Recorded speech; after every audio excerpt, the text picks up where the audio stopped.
Good morning, Hockenheim. So, today it's time for the autonomous track drive. Matthias and me, we are here to provide you for a commentary. Let's explain the procedure a little bit, Matthias. What's the procedure for today? Hello, good morning.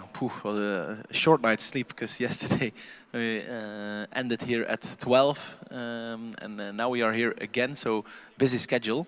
And indeed, we're here at the track drive. So I would call this a little bit the endurance equivalent of the driverless cup. So we had yesterday the driverless autocross, in which they had to do one lap as quick as possible. Now they have to do 10 laps after each other, behind each other, just like in endurance, in which the car has to, without any interventions, make its way around the lap 10 times and then has to come to a halt at the end, so just behind the finish line after 10 laps. It is a very challenging discipline. They also only get one shot. So pretty crucial. In the past, we've seen a lot of cars, do one successful lap and then suddenly they start to deviate.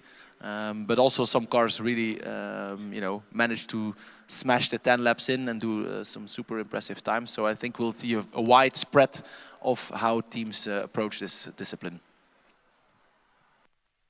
Yeah, last couple of years we saw quite some improvement from cars and teams.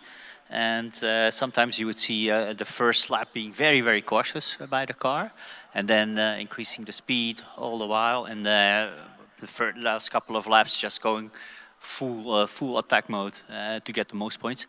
Every lap, so if a car finishes at least one lap, they already get points. So that's important to remember, or already 10 points for the Driverless Cup. So, and in principle, every lap is 10 points in the end, but the total time does count. So there we go with Tallinn. Yeah, and they managed to prepare their car pretty quickly, I would say. So they do get some time to get it ready, and then at some point they have been given the go signal. Then they have about 30 seconds to start, but no problem for Tallinn. They clipped 2 cones there on the outside, but no drama. Of course, the cones are not being replaced, so next time the car will pass again by that point. It's always exciting to see if the car will notice that the track has changed slightly. But so far, so good. Yeah, in fact, if you're unlucky and the cones get stuck in the middle of the track, then sometimes you see an evasive maneuver by the car. But I'm amazed how much drama this car can avoid by detecting also the cones that are lying down in the way and still managing to navigate around them. So we will see the first challenge here, another cone. So yeah, actually he kicked the cone out of the way now. So both of the cones are not in the way anymore. So I think that's intelligent. Yeah, and the car definitely sped up a little bit when it crossed the finish line. So as you were saying, Miki, the first lap it's exploring a bit, and then now in the second lap it knows the track already a bit better, so it can increase the pace. Will they speed up even in the third lap? Usually second to third lap, that's where they find their pace and then keep it that way. Yeah, looks like they've found their pace. So let's have a look at the timings. Ooh, still going wide again in that corner, but manages to find the track still. And then I'll have a look at the timing. Hopefully it works. Dun, dun, dun. Yes, I'm looking at first lap was a 54 second, if I'm not mistaken. Second one was already in the 40 seconds, so that's quite an improvement already. And I wouldn't be surprised if this car continues to improve in the end. So let's see what this next lap will bring us. Yeah, almost exactly the same lap time. Talk about consistency, yeah? Indeed, yeah. A tenth quicker, but it seems like they have found their pace, lapping at around 40.3, 40.2. And I would expect them to keep this pace now until the end. And so now it's a matter of finishing it for them. You never know what can go wrong with these driverless cars. And then even at the end, it's always very challenging to see if the car will come to a halt, if it kept the count of how many laps properly, if it can see where the finish is.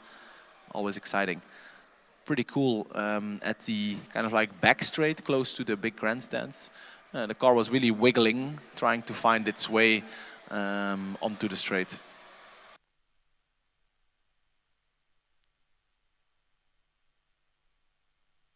Yeah, also previous lap was 2/100ths of a second quicker than the second lap, so this is their pace clearly. Quite impressive because I don't think they have done an autocross run. They were not qualified. I'm not sure if they had a DNF there or did not even attempt.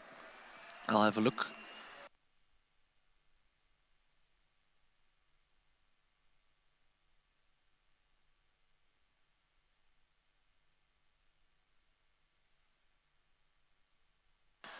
They had a DNF in the autocross. I cannot quite see if they did some kind of lap time. It was twice a DNF, I think. So this is their first successful. These are their first successful driverless laps here on this track.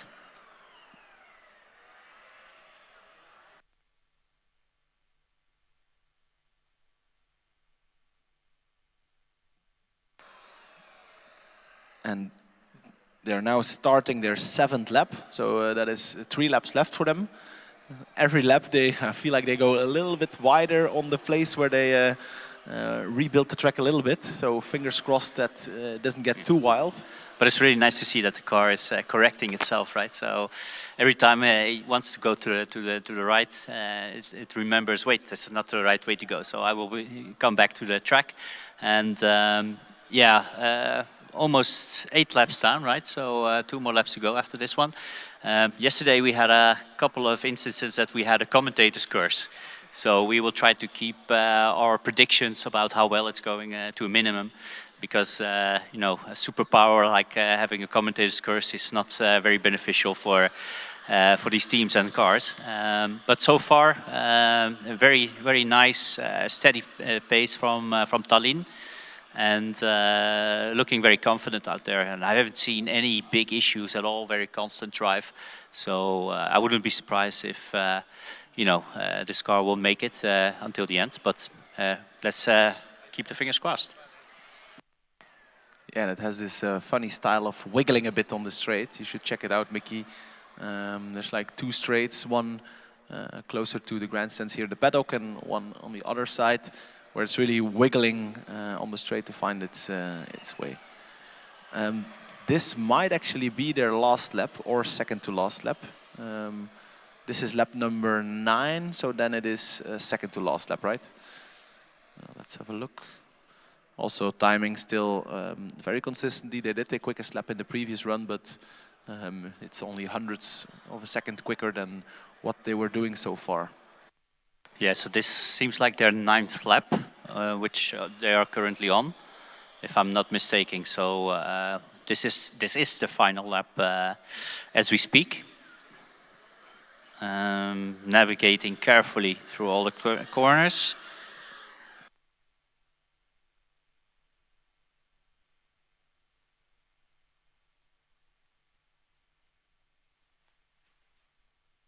And this track, I'm not sure if you explained already, but this track is almost exactly the same as yesterday's autocross, the driverless autocross. There's only one tricky part that has been removed by the officials just to make it a little bit more easier for these cars. And Tallinn coming over the line, remember they need to stop after 10 laps by itself. And the light is solid blue, so that seems to me like a valid run. So well done for Tallinn. Excellent job, first try, first attempt, first team in the morning already completing track drive. Yeah, honestly, great job, guys. Very impressive. It's extremely difficult discipline, and they executed it super smooth, no drama. And honestly, 40 seconds is pretty quick. I think in autocross the quickest lap time was maybe a 25 seconds. So you know, in the driverless world, that's not too far off. No, exactly, and steady wins the race in the end. We counted 2 cones maybe, maybe another one. The officials are just checking the length of the track because in 10 laps might have moved a couple of cones. But they need to make the track ready for the next car because they're already here. It's our friends from Sweden, from Lund University, coming up to the line. So yeah, this is quite promising start for the track drive event. Indeed, the bar has been set by Tallinn. I'm really curious if this is now the level of track drive in 2026. Let's hope so. Of course, the track drive is also slightly different compared to the other disciplines in the sense that there is a fixed running order. So in other disciplines, you can just queue whenever you want. But in track drive and also endurance, the organization decided or set the running order depending on how quick or slow you were on autocross. Tallinn did not have a autocross time, nor did Lund, so there it's a little bit more random what order they drive. But at some point, I think we will meet the team from, I think either Dortmund or Ravensburg, so GFR, and then we are in the fixed running order of teams that did set a time in autocross. I'm not sure if we have seen Lund already on the dynamics, so I will have a look at my dashboard and see if they already did an attempt somewhere. They did. In fact, they made a successful acceleration driverless attempt, also a successful skid pad driverless attempt. No autocross time though. They did attempt it, but did not finish. They also did a pretty quick skid pad yesterday, so they're doing pretty decent on the dynamics so far. Meanwhile, the engineers from Lund are making their way to the little castle in the middle of the track, where they are safe if anything were to happen. And from there they can safely tell the car to go. I hear a beep, that means it's ready to go. And then often these first meters are the crucial one, very slowly making its way across the finish line and then accelerating a bit. Ooh, unfortunately, immediately going left, but it looks like it's finding its way back to the track now. So quite an odd starter track drive, but now it's going pretty good actually. Yeah, just for the new viewers of this competition and event, there is a safety officer. Every team has one. Yeah, just what I was about to say. Every team has a safety officer. They have a remote control box. If the car is going the wrong way or heading towards a barrier, the safety officer has the opportunity to press the emergency stop button, and then the car will automatically or manually come to a halt, just to prevent any damage or unsafe incidents. So unfortunately, this is it for Lund. They made it maybe 1/4 of the way of a lap. So unfortunate for them, but at least they were here and they got to try.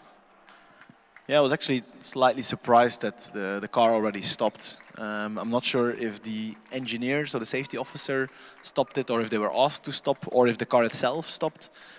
Because often we see that if cars lose their way a bit on track drive, they tend to, try to find the way back. Now it was just slightly off the track, but either the car or the safety officer decided that this was dangerous enough.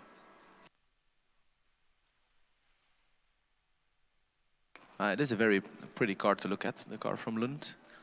Similar style as the car from Chalmers, which we will also expect, but a bit more towards the end. The really nice Swedish style, blue and yellow accents on the car, lovely. Yeah, excellent style.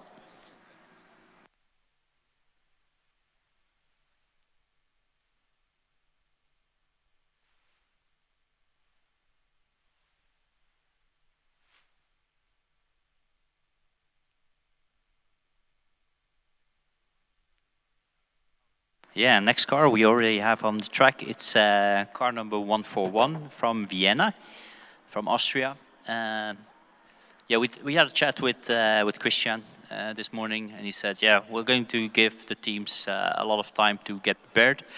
Within a certain reason, obviously. After I give the green light or wave the virtual green flag, they get 30 seconds to get started, and then if the car, for whatever reason, doesn't get started, that will be deemed a DNS, so did not start. Until now, both teams before Vienna managed to get going within the time window. So let's see what Vienna can do in this next, hopefully, 10 laps. And we can have a comparison with the times of Tallinn. I think the best lap of Tallinn was a 40.11. I think the average wasn't that far away as well. If I look at the total time, was a 4:16. Yeah, so the average time was a 41-second lap.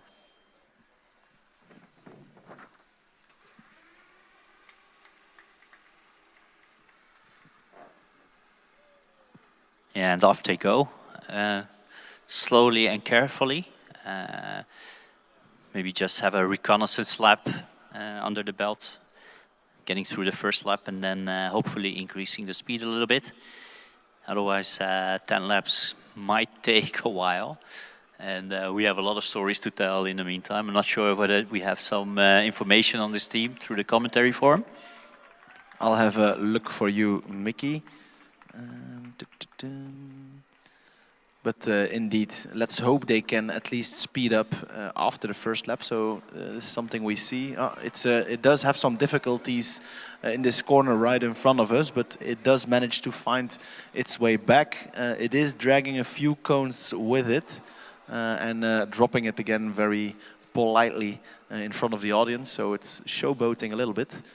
But it's almost like he's bringing a present to the audience, right? Here you go, cone with a signature from Vienna.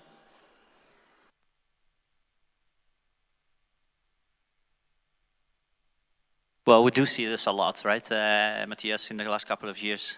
So the first lap being a reconnaissance lap, storing the data, getting to know the track, and then increasing the speed a little bit. You can actually see the car looking where to go. So actually trying to navigate between the cones. As always, on the right side you have the yellow cones, and on the left side you have the blue cones.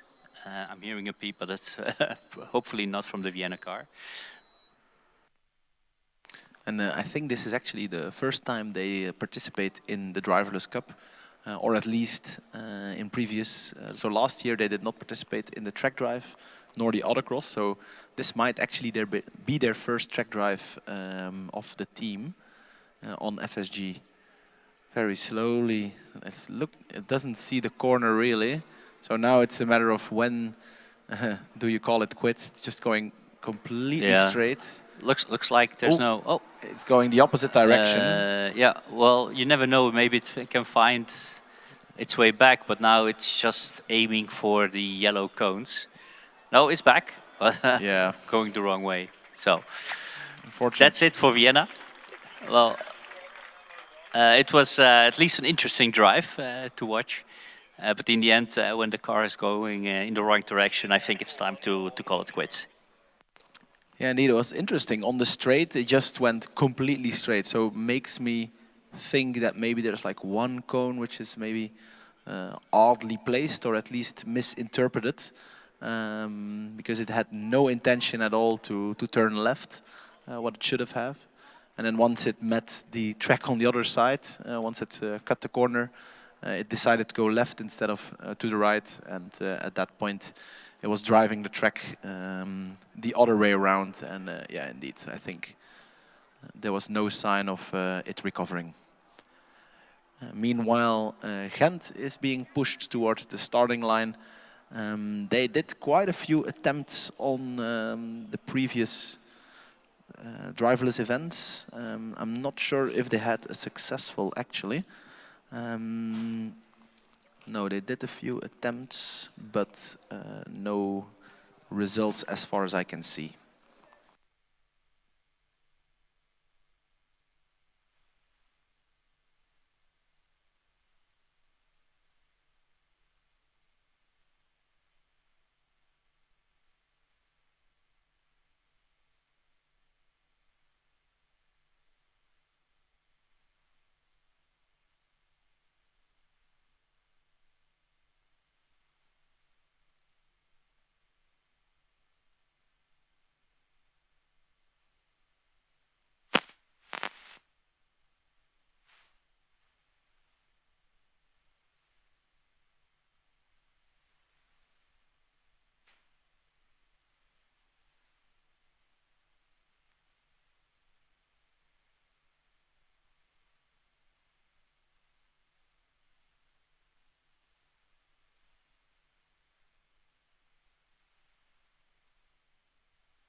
Yeah, and as the track marshals need some time to rebuild the track after the Vienna sighting lap or reconnaissance lap. It did take some cones for a walk, so track marshals are looking to replace all the cones. Some of these cones are get carried for like a couple of laps, so it's a good thing they have a lot of spares around the track, so they can rebuild it quite quickly and make sure that it doesn't represent a bigger challenge for the next teams. You can imagine, Matthias, if a couple of cones are missing in the certain spots, that can confuse the onboard systems of these cars, which rely on these cones to navigate on the track. So you have to make sure that everything is back in right order and all the cones are in their right place. I would have been curious to see what the lap time was of Vienna. Because there is a minimum lap time, or at least a minimum speed. I do not know what the value is for this competition. I know that they, upped the requirement over the past years, just to avoid that we are sitting here for half an hour watching a car. So would have been curious if Vienna was close to that limit or not, but guess we'll never know. Meanwhile, Ghent is ready, and I do hear a beeping sound. And off they go. Ambitious start, that's for sure. So this is a quick car. It does skip a corner, then finds its way back again. But someone or something called it quits, and unfortunately, that's it for them. Yeah, I don't know how legal it is to cut a corner. Maybe that's the reason why they said it was enough, but it did find its way back. So I kind of had my hopes a little bit that it would just continue, but I think the engineers decided it was enough. It was quite aggressive already, right? So because already in the first turn, the car went off track. It did find a way back, but it was a little bit out of control. So I'm not sure whether the safety officer pressed the emergency button or not. But yeah, it would have been quite tricky to complete the track drive like this in this aggressive setting, right? So. Yeah, but in F1 we also see that on the first lap, sometimes drivers tend to cut the corner and then they're a bit lenient to it. So maybe we should apply the same logic here. Of course, a quite different situation. We have the team from Tsinghua, excuse me, making its way. They also already made quite some appearances already on dynamics. I do think they have some times for. So we saw them yesterday on the skid pad, that's for sure. And I think they made quite some attempts on driverless segments as well. They did a successful acceleration, pretty quick actually, 3.7 yesterday. They did not do a driverless skid pad. They also had a very good normal skid pad actually yesterday. And I'll have a look. We do have some information about them. Yeah, and they also did the driverless acceleration. At first, the timing system was broken, so they didn't seem to have a time. But fortunately, our timekeeping guys are awesome, and they have backup systems. So in the end, yeah, their worries were taken away because their time was registered, and I think it was pretty good. So decent amounts of points for them, all the way from Taiwan. And this year, they went all in on reliability with the goal to complete every dynamic event. I think so far they did quite well on that, apart from driverless skid pad. So given that they focused so much on reliability, I'm very much looking forward to this track drive. The rear wing says, "Fool me twice." Not sure what it references to. I know a few comedy shows that use this quote.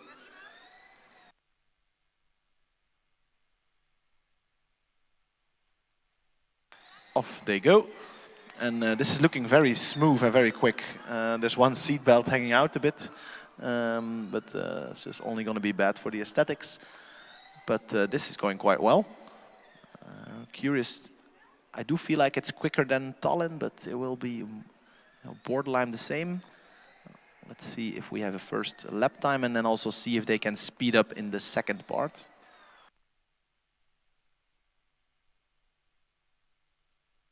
across the finish line in a 36.4 for the first lap. So yeah, definitely a bit quicker than Tallinn.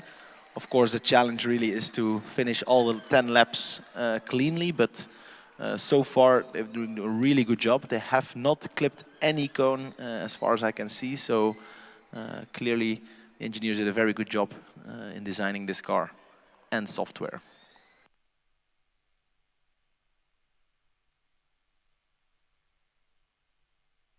Yeah, and let's not forget the extra challenge these teams have from all the way across the world traveling here. You have to ship your car and your battery separately. You get them through customs. You get to, you're probably checked and rechecked a number of times. We've also heard from some teams that their battery pack got stuck in customs and they only received it a couple of days ago. For Washington, I believe that was the case. So yeah, it's already driving here with a complete car is already a challenge and a great achievement from the team. And so, yeah, looking at the car, it's even bigger of an achievement that this car is driving so smoothly and without any major drama so far. So. Let's keep the commentary curse to a minimum this morning. But yeah, I agree with you, Matthias. It looks very good. Yeah, very nice style how it drives. I like it. Different approach than Tallinn. Tallinn did a slower first lap and then accelerated a lot towards the next. Tsinghua, they just found their pace immediately and just kept it like it is. Their first lap was at 36.4. And then now they're doing 36.1, 36.2. And so now it's just a matter of wrapping this up and doing a few more laps. I think they have 6 more laps to go. And they did clip one cone, I saw there just on the midfield. But it's still in place, so should not affect them too much. No, if you look at the last 3 lap times, it's quite impressive. 36.1, 36.2, 36.1. So within 1/10 of a second. So that's consistency for you.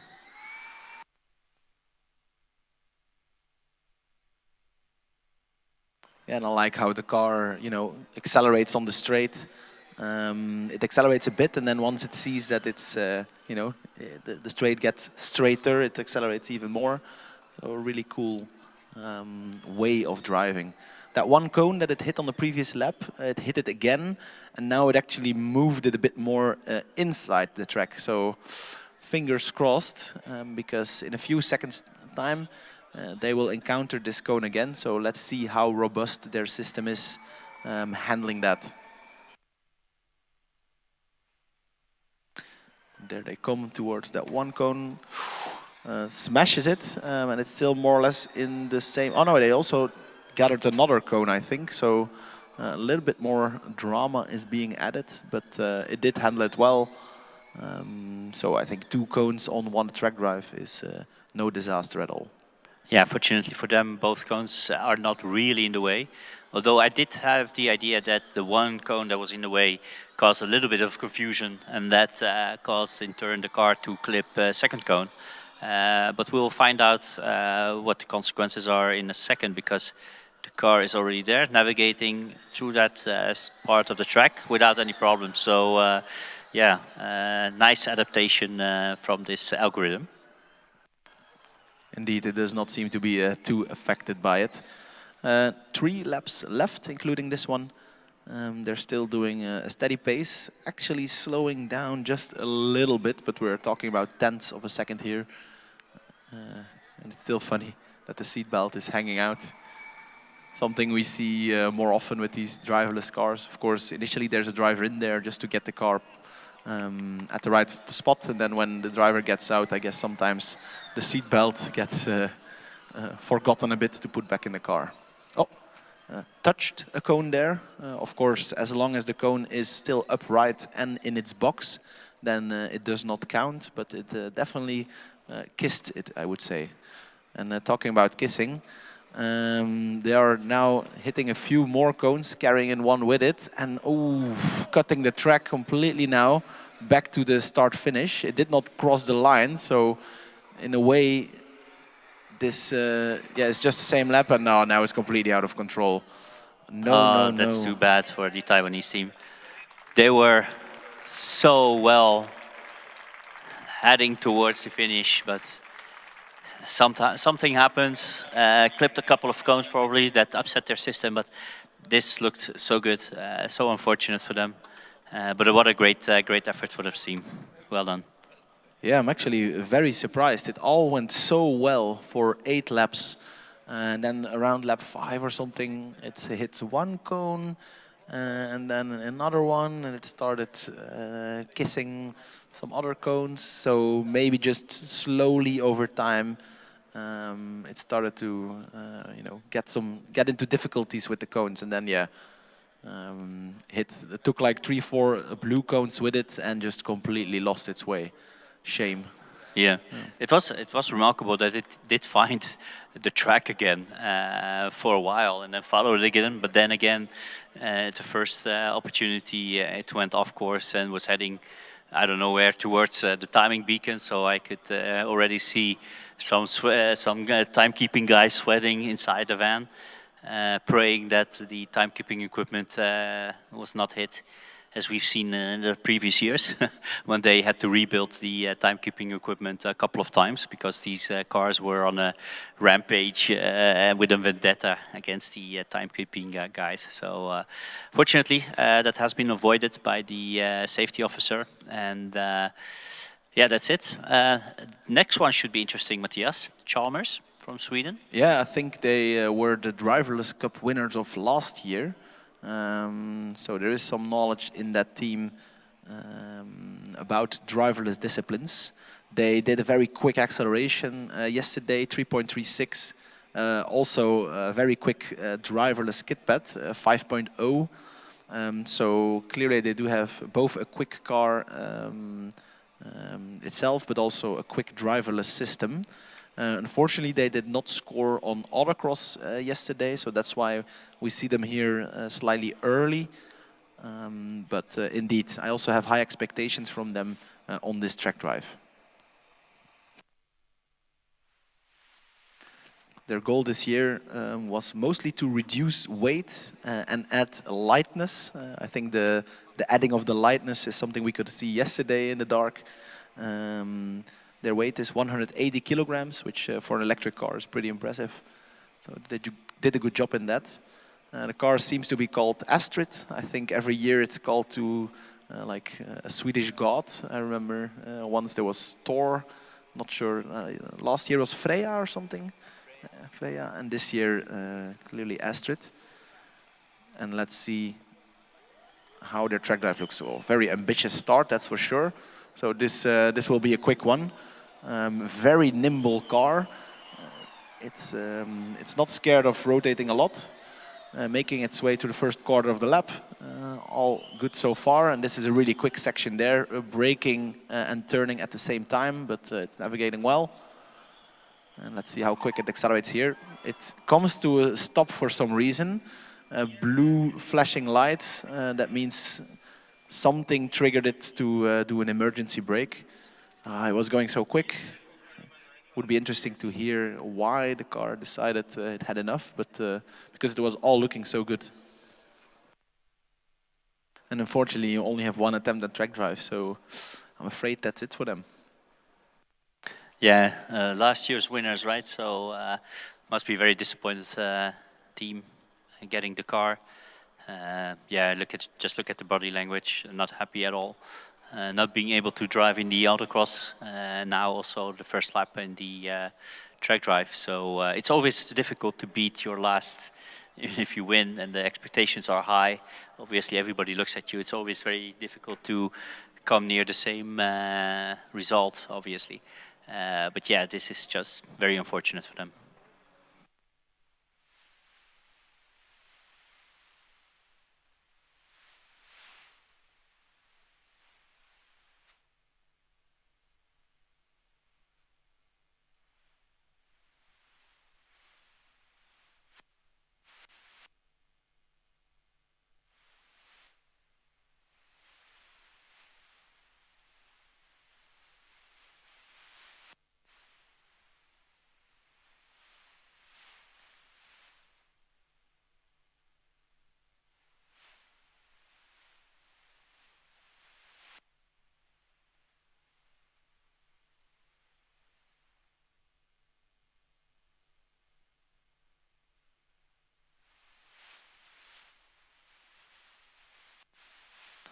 Lisbon is being prepared.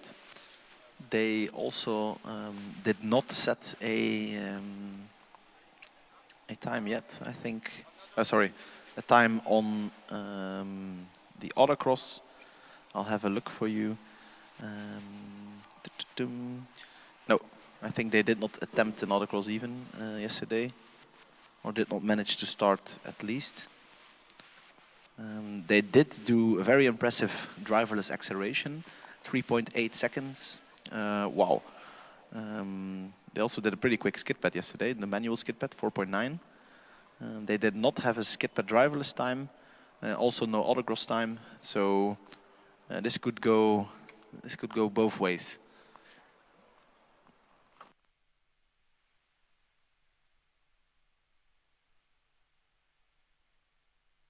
Yeah, the officials gave us a list of all the teams that are eligible to run in the track drive. So now we've already crossed off some of the teams, which we know they didn't make scrutineering, and also a couple of teams we've seen already with a DNF, the track drive. And all these cars, like Matti said, have not set a time in the autocross, and we have 11 cars. They will be on later that did have a time on the autocross. We expect a lot from those teams because they were spectacular in the driverless autocross. So we might be in for quite a good show later on.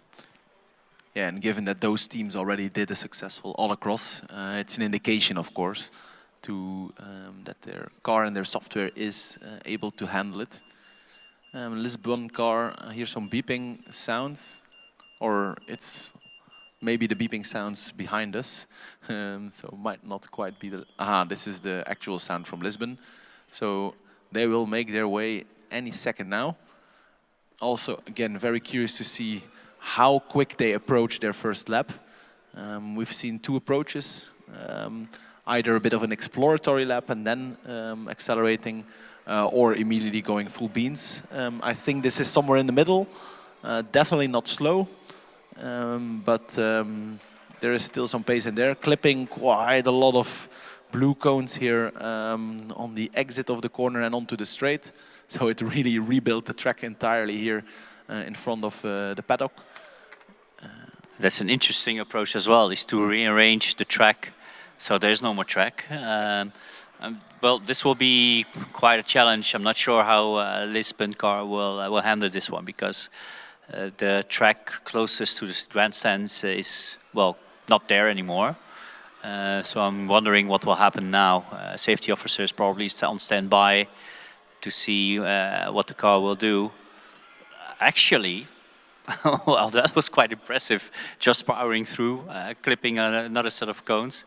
But yeah, I think this car is aiming for the cone somehow, but so far still on track.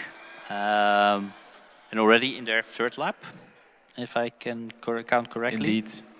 Yeah, I think the car is just tired of taking corners and decided to add a few straights to the track.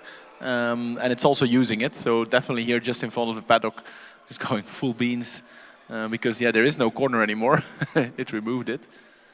And they're still hitting a few cones. But, yeah, it seems to be quite robust to it, so might be a good sign. But, of course, at some point, there are no cones anymore, and it gets tricky to see where it's going. Dragging a cone now with it, I think, and dropping it nicely at the finish line. It did make the track a little bit faster, didn't it, Matthias? Because there's one corner, a couple of corners less in the track.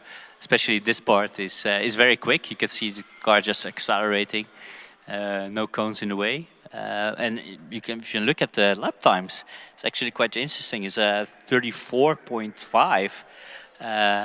Every lap is a little bit faster. Yeah, I think a big part of that is indeed the track rebuilding it's doing, making the track quite a bit quicker. Hopefully it's also learning how it's going. 5 laps left after this one, I think.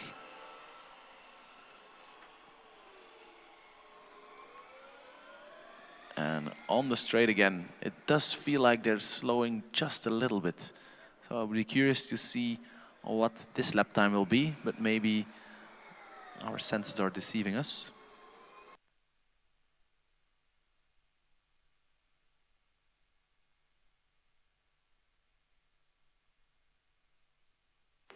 No, quicker. So still improving every lap. It's quite slow here on the infield and then quite quick on the whole outside of the track. Yeah, it's interesting to see because now you see certain parts of the track there are blue cones on the right side where they shouldn't be. So it looks like the system can filter those out in somehow and not get bothered with it too much and still navigating the track well, quite fast actually. 33.3 again a little bit faster. So yeah, so far so good.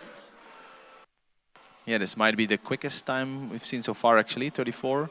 Very similar lap times to also what Tsinghua was doing. Hopefully for Lisbon, they do finish their 10 laps because Tsinghua had some drama in lap 8 while everything was going so smooth. Lisbon did already have some drama, so looks like they're quite robust to it. And they're now on to their 8th lap. So that means there's 2 more after this one.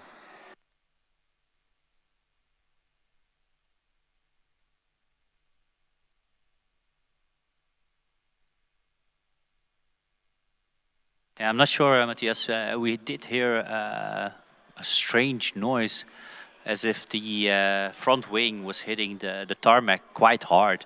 So I'm not sure what happened. It was around here. No, now we don't hear it. So maybe it was maybe a bump that the car managed to take exactly in the wrong way. So maybe it hit tarmac, but second time around there was no noise coming from that side of the track. So so far going strong. Again, a faster time, right? So every lap is a couple of hundredths of a second faster, so which was quite interesting. Yeah, but now it all becomes a matter of wrapping it up. They're about to finish their penultimate lap, and this will be the last lap. So everyone, fingers crossed that they can make it. And then, of course, the last challenging part of the track drive is coming to a halt right after the finish line, which also sometimes tend to go wrong.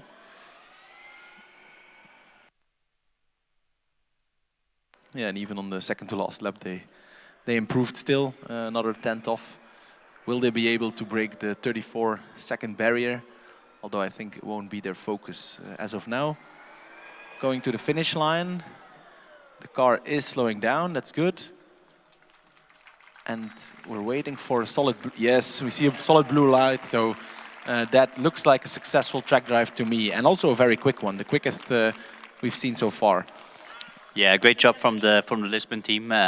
Obviously, there will be some cones counted and some time added to their total time. But in the end, it was amazing to see that even with a half-destroyed track, this car managed to navigate it for 10 laps. And every lap, it was a little bit faster as well. So, yeah, awesome job. Yeah, they were lapping about 5 seconds a lap quicker compared to the Tallinn car, our other finisher. Who started here first, actually. We already started with a successful track drive. Then we had a few cars not quite finishing. And now really nice to see that Lisbon also finishes and even improved the time that Tallinn set initially. Next up, we see UPC Barcelona being pushed towards the starting line. So they will start their attempt in a few minutes' time.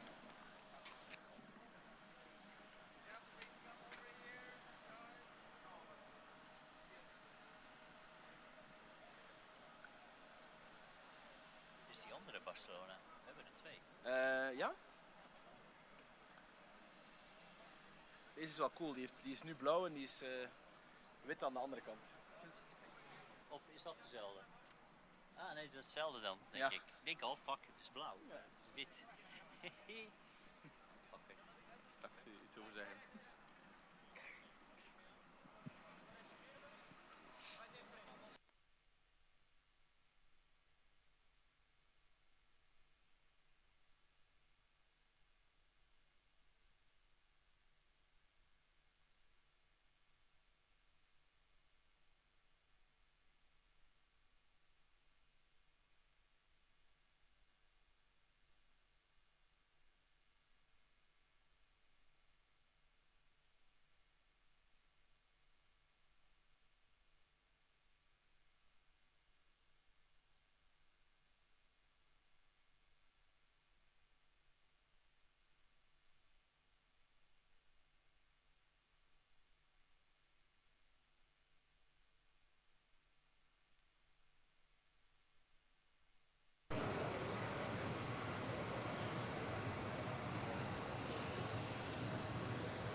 Barcelona at the starting line. The engineer and the officials are still putting it ready. It's a really nice car. We were actually debating now, Mickey and I, if there were two Barcelonas, but I think we are confused by the livery. From our side, what we can see now is a blue car, blue and black, but then you'll see once it turns, the other side is actually white and black. So a really cool split livery. We see this from Prague as well. They also have some yellow and red accents on the rear. Either that's a reference to the Catalan flag or to the slippery flag, which is sometimes used if the track is filled with oil. Off they go. Quite ambitious start. And when I say so, immediately the car stops. It hit two cones here, lost the track a little bit, and then decided to come to a halt. Not sure if the safety officer stopped it or if the car decided by itself that it didn't know where to go. But unfortunately for them, that is a DNF on the track drive. A shame because they were going quite quick, but the car was braking, so going slowly into the corner, which indicates a more conservative approach, you know, navigating or finding the track. But here, just in front of us, it lost its ways.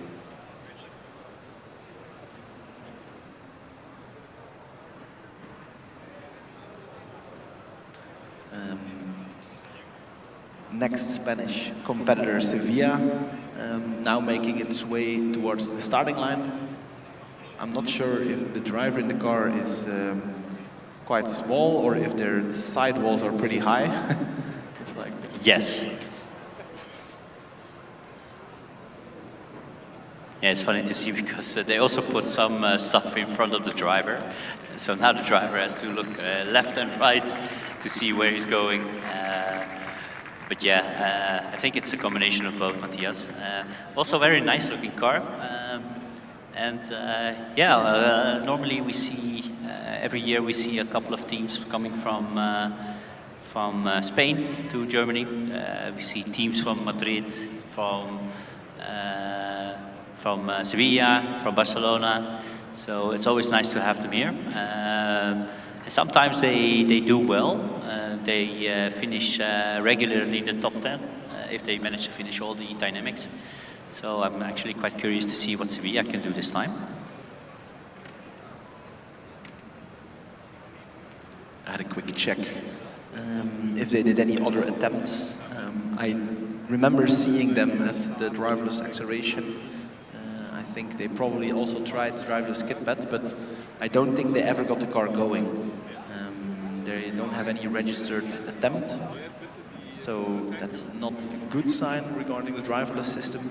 They did do a relatively quickly manual skid pad yesterday, so let's have our fingers crossed that they can do at least start the track drive now and then see how far they can get. Yeah, it was quite remarkable that yesterday a lot of teams struggled with the starting procedure of the car, right? So either they didn't manage to get away at all, or a number of cars they went for a couple of meters and then stopped or veered off to the left or to the right. So it's you might think it's a basic feature of the autonomous cars, the starting procedure, but somehow it's more difficult than probably we realize.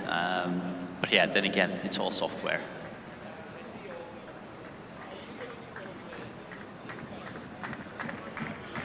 All right, and the team is starting their chant again, something we see more often from the Spanish teams. So no lack of support, that's for sure. The car seems to be ready, and then once the officials give the go signal, we should expect the car to kick off anytime soon. I'm waiting for the diesel sound. which I'm not sure if we will hear because the Spanish chants are quite loud, and off they go. Clearly some kind of speed limiter is enabled on there, but that's often a good approach to finish track drive. Hitting quite a few cones on the midfield, and then cutting the corner quite a lot, lost the track completely, and they decided it was enough. So unfortunately for them, that's DNF on the track drive. Too bad. I had a feeling, you know, that because of the speed limiter, they would be able to explore the first lap and then maybe accelerate later on. But yeah, as we saw, I think also at Tallinn, was it? Hitting the outside yellow cones in the second corner, and then it just yeah, started oscillating too much and lost its ways. Yeah, we saw it a couple of times already. Yeah, so the second corner proved quite tricky, and then once the system got derailed, somehow it never really regained control of the car. So it's unfortunate for them, but it's yeah, it's interesting to see that the same things happen to the cars. Just like yesterday, we saw a number of occasions on the autonomous acceleration. That some cars would go to the right just before the finish line, and that was actually quite interesting because there was nothing remarkable about that spot, but somehow a number of cars decided to go to the right. Yeah, and unfortunately for Milano, they didn't you know, go to the right enough or too much and hit the big orange cones. That was a massive hit. And they lost their front wing in doing so. Yeah, that hit was so big that we were convinced that it was in a barrier. But in the end, the two orange cones, which are fairly well, fairly bigger than the other ones, and if you hit those with well, 100 kph or more, then yeah, obviously it will destroy some carbon fiber parts of your car, and that's why in the manual skip pads. Milano went without the front wing and actually performed quite well. So maybe this is the time to say wings don't work, Matthias, but yeah. Maybe that's a bit premature. I wonder if we will see them on Milano here on the track drive. I actually do not know if they participate in the Driverless Cup. I'm just looking around a bit in the dynamic area if I can see them, but I cannot see them from here, so not sure if they will appear here. Would be interesting. Yeah, they are eligible to drive, but of course we have all these cars on the list who are eligible, but not all of them are competing in the Driverless Cup. So they will take their time, prepare for the autocross later on this afternoon, and also in the morning there's obviously the manual acceleration, which are well, our team co-commentators, Jonas and Yegor, are commentating on. And I'm actually quite curious what's going on there, but we will get a management summary from them later on. Yeah, so Milano did not do an autocross run, so not sure if they will make an appearance here or not. Then in the meantime, I will also look up the car that we have ahead of us, which I think is the car from Athens, Prom Racing, if I'm correct. They did try skip at driverless. I think I remember them seeing them on the acceleration driverless as well, but they don't have a result. So also they had some issues getting the car going. They also did a skip at yesterday evening. So they are driving and the system is working. Let's see if they can also do a successful track drive now. They did not set a time in autocross. I can also not see an attempt from them. So either they were not ready yet with scrutineering, or just yeah, didn't find the time, or the car didn't quite get going.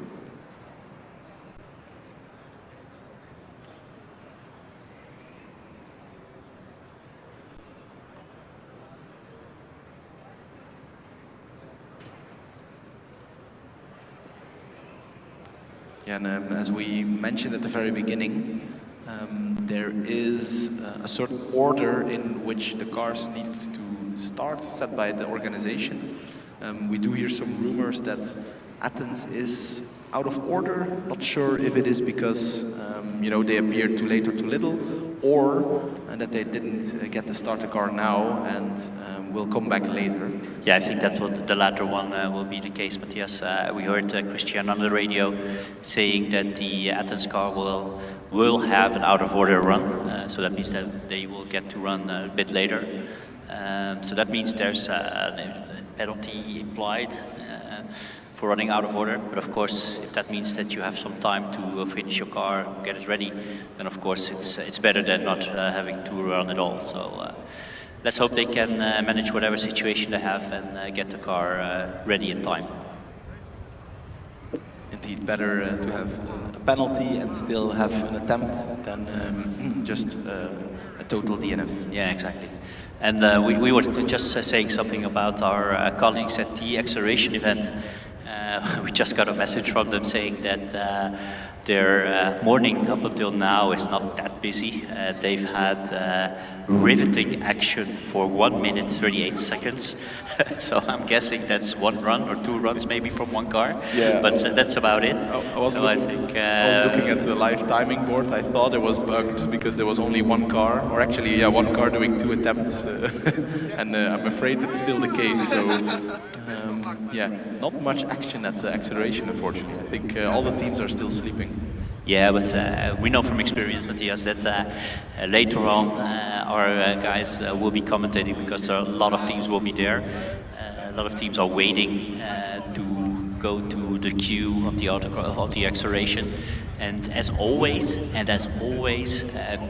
some teams are out of luck because something happens on track and they don't get the time to run in the end. So my advice would be to get to the acceleration, put in a lap time, at least one, and maybe even both lap times, because you can never know what happens on track. We saw it yesterday as well, a couple of crashes or almost crashes that caused some delays, and some teams were unlucky. Were not able to complete their second run and missed out on a lot of points. So be advised that going to the acceleration on time is highly recommended by the commentating team. Yeah, we see it every year. Indeed, no action, and then at the very end, suddenly teams are disappointed that there's no time anymore to run.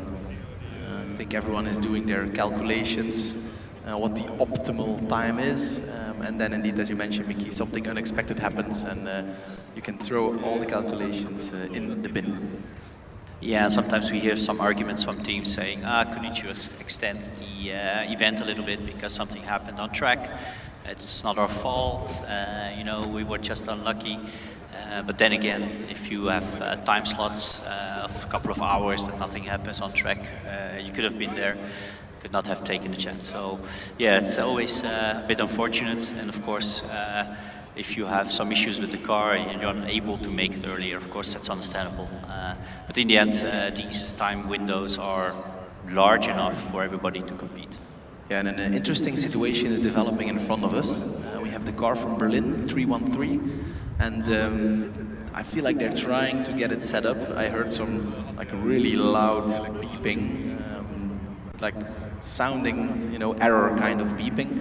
I also saw Christian already looking at his stopwatch, so they get plenty of time to get going, but of course at some point too long is too long. I have a feeling the car is ready now. At least the engineers are making their way to the castle, the tire castle in the middle. So that looks like good news. Let's see if they also can get going. They did do a driverless skid pad attempt. If my information is correct, they did not have an autocross time. So it will be exciting to see if they can perform here. Let's have a look. They did do a driverless skid pad attempt. Wow, what is that noise? I think their T-cell sound is quite funny, I would say. But they do get started, slowly making their way to the first corner.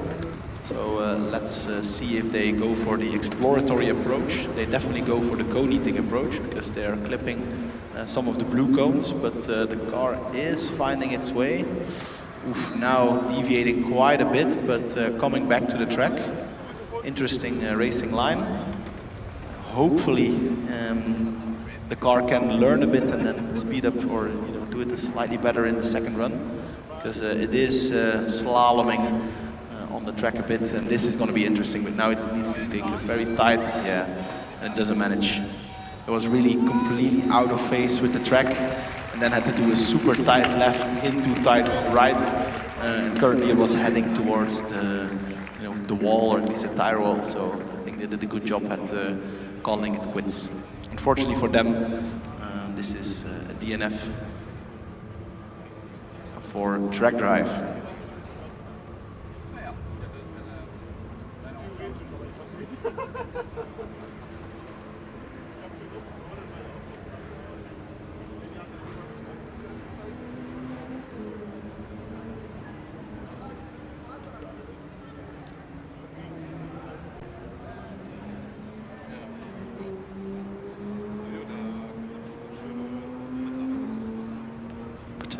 Exciting times ahead, because we have a new car lined up. It's car 99 from Aachen, and we do know that it's a very good car.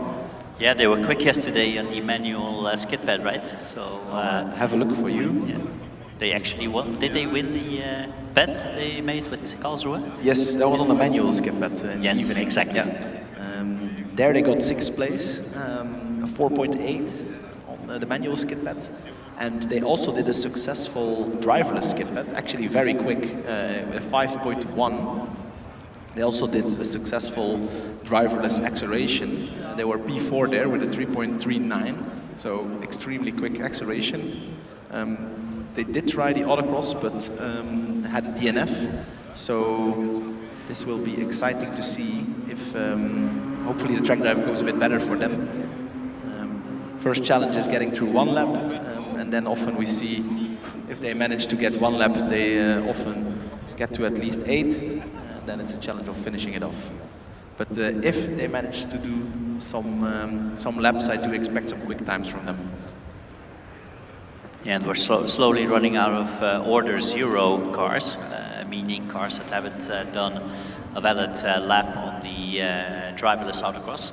So that means slowly we are coming up to the top 11 cars.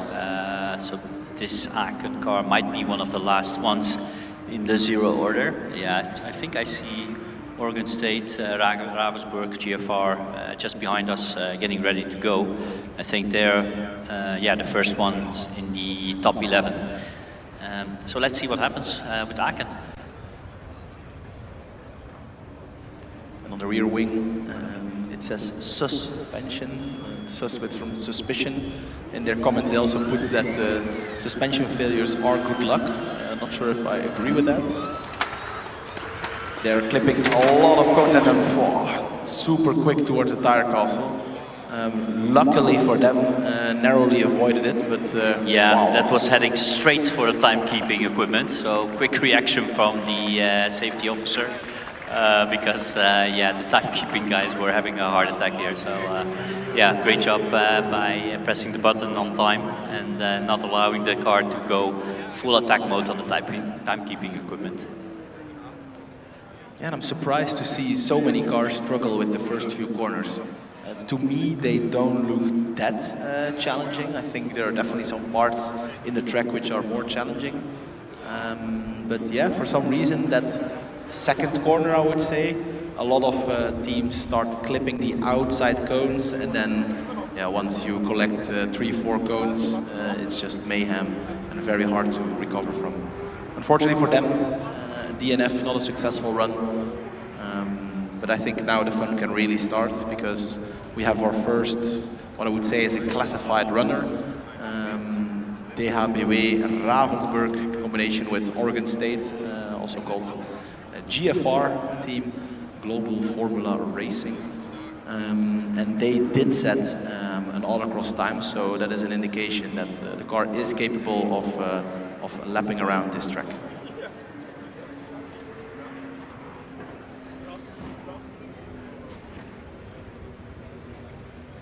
Yeah, and honestly, I think the Aachen team can be almost happy that their car did not get damaged, because imagine it would have been 2 meters more to the left, then they would have been in a whole load of trouble. And of course, if you break your front wing here or suspension, this afternoon is the autocross, so if you cannot fix it in time, then that might be an issue. Yeah, and this example with the Aachen car shows you why these safety precautions are so important. Everybody's standing behind some kind of tire barrier or at least a big distance to the track, because you see how fast these cars can go and how fast things can go wrong. So yeah, fortunately no big drama yet, but of course the day is young. Right, and just to hype this up a little bit, GFR, they did a 49-second lap on autocross. We didn't have any other classified runners, so we do not know yet how this translates into time on the track drive. It's a bit double, of course. You do know the track, so you can go a bit quicker, but on the other hand, you don't want to take too much risk, because you need to do 10 laps of it. So I'll be very interested to see how this one turns out. The preparation of the car goes, I would say, very quick. No drama. The engineers making their way to the tire castle.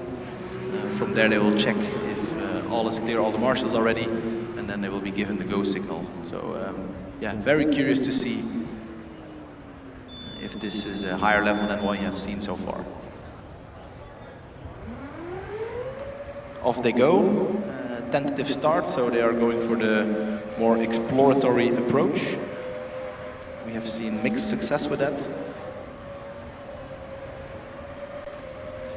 But so far, so good. It seems like if the car survives the first couple of turns, that the rest of it seems a little bit easier, or at least manageable. So yeah, for now, very cautious reconnaissance lap. And of course, with these kind of speeds, it's easier to correct for any mistakes or any cones that you might not expect. So the algorithm is now just learning the track, and I hope, and I keep my fingers crossed, that after the second or third lap, the speed will increase a little bit, if it's programmed to do so. But we'll find out in a couple of seconds. It seems that they are just gonna do this speed, which is fine, of course, as long as you can finish it. But indeed, this, I would call it corner 5, you know, just in front of all the people, and that is definitely the most challenging section. They need to go, it's like a very undulating set of corners, which is often quite difficult for these driverless systems, because if you're slightly out of phase in one corner, then suddenly the next one becomes extremely tight. And we've seen this gone wrong with other cars here before. But the GFR car is navigating its way cleanly through all the corners so far.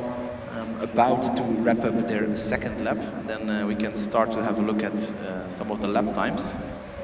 The first lap was 60.3, so doing a minute per lap. It does not look like they are accelerating in their second lap, so that would mean it's going to be a 10-minute track drive. Yeah, they did exactly the same lap time, 60.26, so just a few hundreds quicker. So I guess we'll have to figure out some fun facts, Mickey. It is safe, at least, and steady. Maybe we can tell a little bit about the history of this team, right? Long time ago, in a galaxy far away, there were two teams from Ravensburg and Oregon State, both competing in Formula Student. And they said, well, why don't we pool our resources and build a car together, build two cars even, one for the American competitions, Formula Student, Formula SAE as it was called back then, and one for the German competition. And they were quite successful because they won a couple of competitions, and they continued the cooperation. And when the electric era began, they thought, well, let's build a combustion car in the Americas and the electric car in for Europe, so for the European competitions, because the electric competitions really took off in Europe, so it made sense to build a car in Europe for the electric competition. And I think that was already more than 10 years ago, so maybe even longer. Yeah, indeed.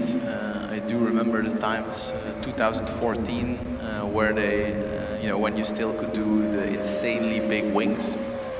Their combustion car had, I don't know, for my feeling, they had a rear wing of about 10 meters high and had an angle of attack at the end of more than 90 degrees. They were flying through all the high-speed sections, shifting up in some of the corners. It was really impressive to see.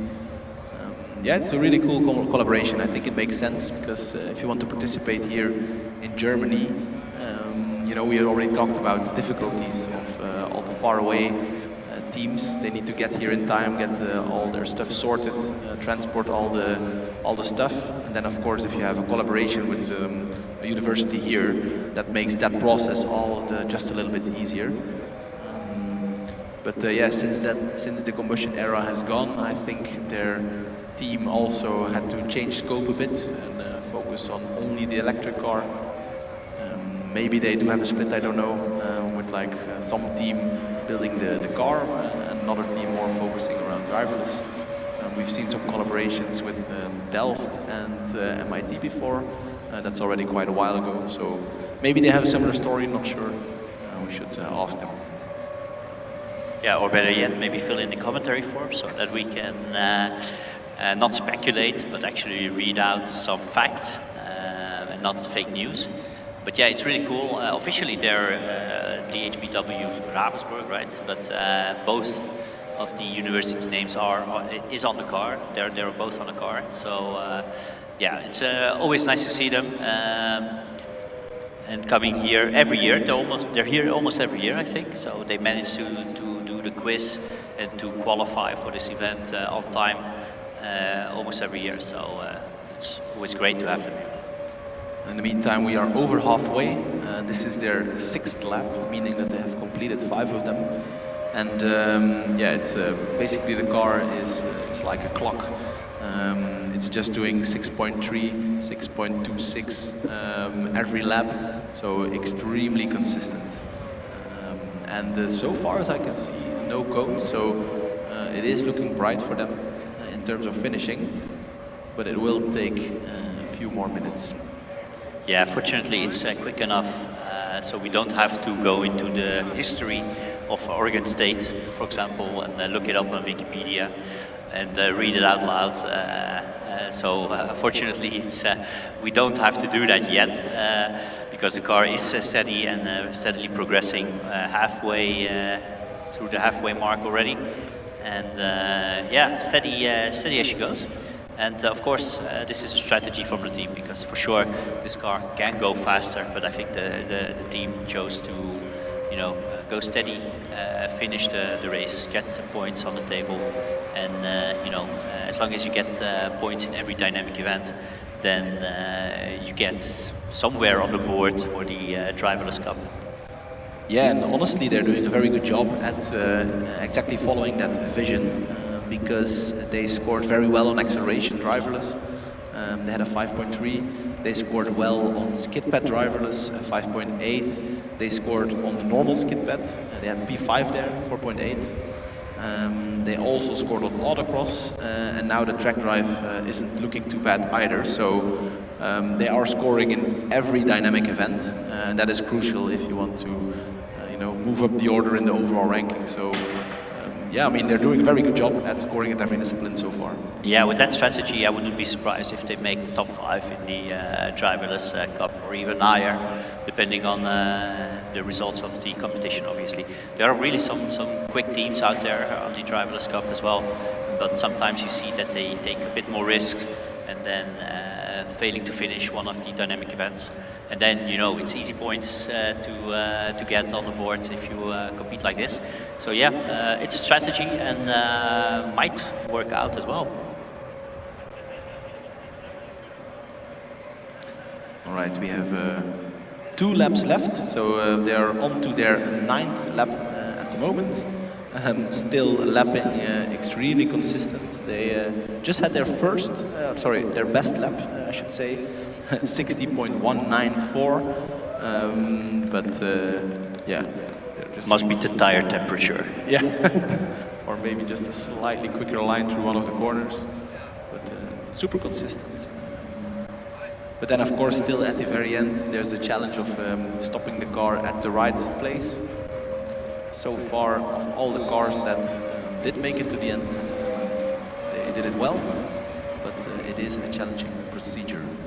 And also, I haven't seen any cones being clipped or touched or even come near to any cone. So that's also a good thing, because every cone down or out of the box is an added penalty to the time. So good job so far. Last lap already for GFR. Yeah, well, looking at the steady space, nothing on the hand. No, indeed. All looking bright. Last time the car can enjoy the corners here at FSG Trackdrive. The engineers will be praying that the car does exactly the same as before. But, of course, after it crosses the finish line, where you can see the big orange cones, once it passes, it needs to come to a halt, and then we need to see a solid blue light. Only then you have completed a good track drive. Of course, they do get points for every lap they complete, so even if you don't complete track drive completely, you do get some extra points for the amount of laps you do, which, for example, for the Tsinghua University will be relevant. Anyways, across the finish line they go. Solid braking, and we do see a solid blue light, so congratulations to GFR. They completed track drive successfully. Wow. Solid drive. Good amount of points on the board for sure. Yeah, another benchmark for the rest of the teams. Yeah, and as we speculated a bit, this was one of the teams that did have an autocross time. So we knew that they were able to do a lap. So this gives me the indication that all the coming cars also have a higher chance of actually making it through track drive. Yeah, I'm just looking at the order, the running order of the teams that set an autocross time yesterday. I'm missing Dortmund, so we just had GFR, which was, they were the first to go in the order. After them, I would expect Dortmund, according to the list, so this is all provisional, obviously. But now we have Wroclaw coming up to the line, car number 160. So I'm not sure whether Dortmund had some issues or they will run out of order, or maybe at the end of the endurance. Just keep in mind, you do have the option to run out of order, but probably you will get a time penalty for that. But sometimes if you have an issue, then of course you don't have any other choice. And Wroclaw did their autocross time 5 seconds quicker than GFR. So I would expect them just to be a little bit quicker on track drive if they get going. I wonder how much quicker.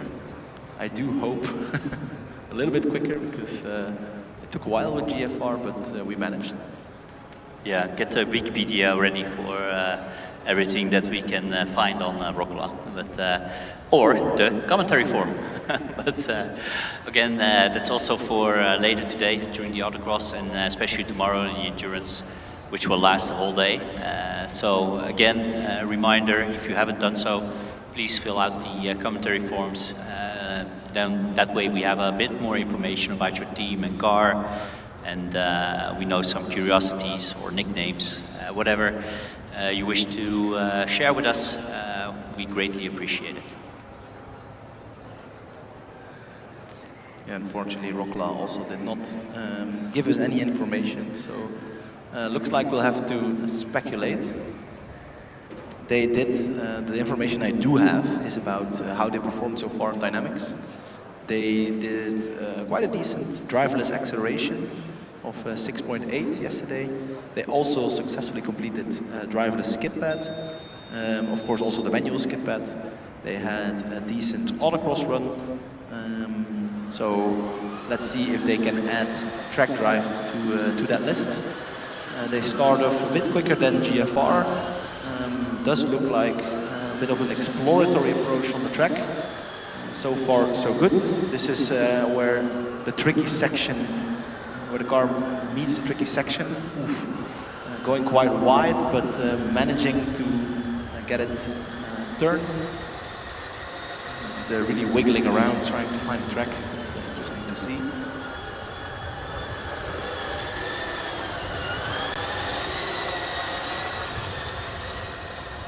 Slightly quicker than the GFR, but it's clearly hitting some kind of speed limiter. So my guess would also be that this will be their pace throughout the track drive if they can complete it. I'll have a look at the lap time. It looks like it's 10 seconds quicker than GFR on the first lap. Yeah, you can see the software giving a lot of input into the steering wheel, a lot of searching, going left to right, now clipping a couple of cones, because you can see the front going left, right all the time. So it means there's a lot of calculations going on, a lot of searching for the track and interpreting the data from the onboard systems. Yeah, a couple of cones so far. Especially on the side of the track nearest to the grandstands.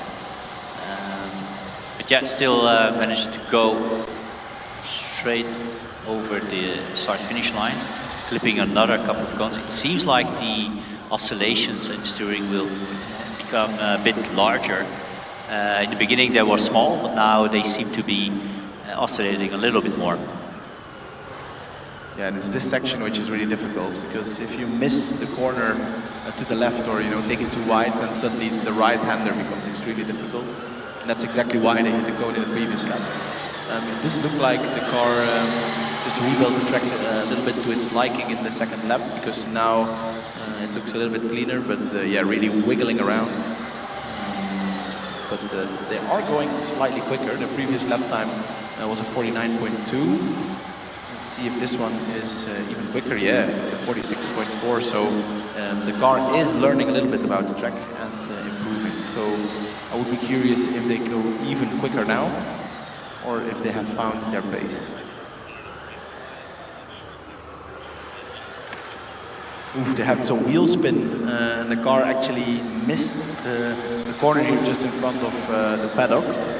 Luckily for them, the car found its way back to the track, but it looked a bit sketchy. And now the track over there in front of the paddock is in quite a terrible shape, so that will be interesting. They also hit a few cones there and added one to the straight, so this will be a challenging and interesting lap now.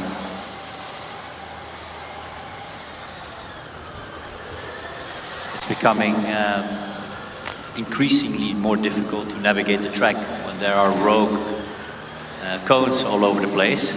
Although on some parts there are less cones, but now we're coming to a part of the track that has a lot of fallen down cones. So it'll be interesting to see how the car navigates those. Fairly good, I would say. The car managed to navigate through that tricky part and finding the track again. The parts that the car is on now that seem to be fairly intact, but now rearranging the track a little bit as well. Yeah, it's becoming extremely challenging now. Every lap the track is getting worse in the sense of where the cone positions are. It does look quite robust for hitting cones and the track being in a weird shape, but this is going to be very interesting in this section. Mainly here where the car is now, the whole track is completely rebuilt. But it's navigating well, maybe even the smoothest version we've seen so far. Yeah, let's not forget this is their 6th lap already. Even with all the rearranging of the track, it's still saying something about this car and its ability to navigate an increasingly challenging track. I think it ate a cone and there's one stuck underneath, I think, unless it already dropped it again. Of course, if you have a cone stuck underneath your nose, it's not very good for the drivability. You tend to get quite understeery. Trying to find where the cone is. I think it's really on under the middle of the car. You almost cannot see it anymore. Whoa. So many cones lying around there. And again, clearing a few of them, making the straight a bit straighter. Could also be a strategy, right? Programmed into the car to say, look, let's make the track a little bit more easy for ourselves. But I'm not sure whether that worked out well for this team. But all kidding aside, it almost went off track, but fortunately it regained the position on between the yellow and the blue cones. Coming up already to the 8th lap now. So after this one, 2 more laps to go. Wow, but this is getting so challenging. Every lap I'm more on the edge of my seat because I do not know how this will unfold. It's like every lap again taking a few cones, rebuilding the track. Every lap making it so much harder for itself. We saw some drama at the finish line-ish. It has a cone right in front of it and actually was quite polite with it. Didn't accelerate, stopped a bit once it cleared it, but look here, this is becoming so tricky for this car. And still, it manages to find the track again. 2 more laps to go.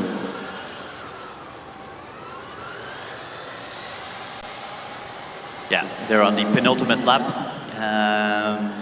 but still going strong. And every lap, the car manages to catch a couple of cones and rearrange the track. So again, flipping. Oh, the oscillations become bigger and bigger. The last lap will be very, very tense indeed. But again, the car managed to find a way back onto the track. Well, whatever is left of the track anyway. Again, a couple of cones. Wow, now this seems intentional, Matthias. Oh, and now it started cutting the track and it lost its Go back. Yeah, let's go. Go back. Yeah, they're back. Nice. Wow. They're on the last lap of the track drive. Come on, let's finish this. Oh my God, if only for them the track drive was 1 lap less.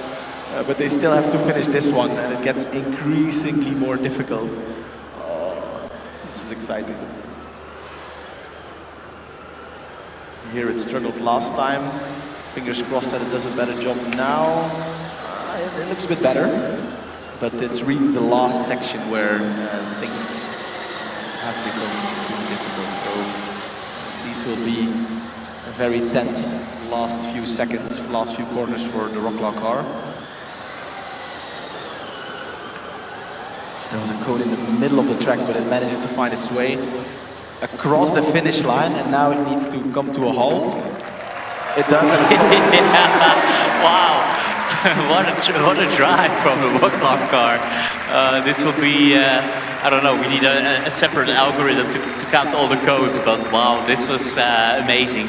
How the car managed to find a way back after all these off-courses and cones. It's just amazing. Such a nice drive to see. Well done. Whew, I need a break after this. It was so tense. I cannot imagine how the engineers must feel. I see one of the engineers, what is it, praying or doing, praying to the car, rightly so, because wow. Yeah, I would say the algorithm gods were favorable to the Rocklaw car for sure.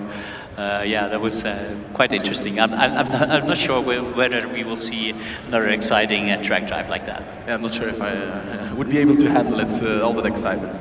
They actually did it, the total time was quite a bit quicker than GFR, but of course, I do not know how many cones it hit, but it's gonna be a few tenths of cones in total, which of course will also add to the time.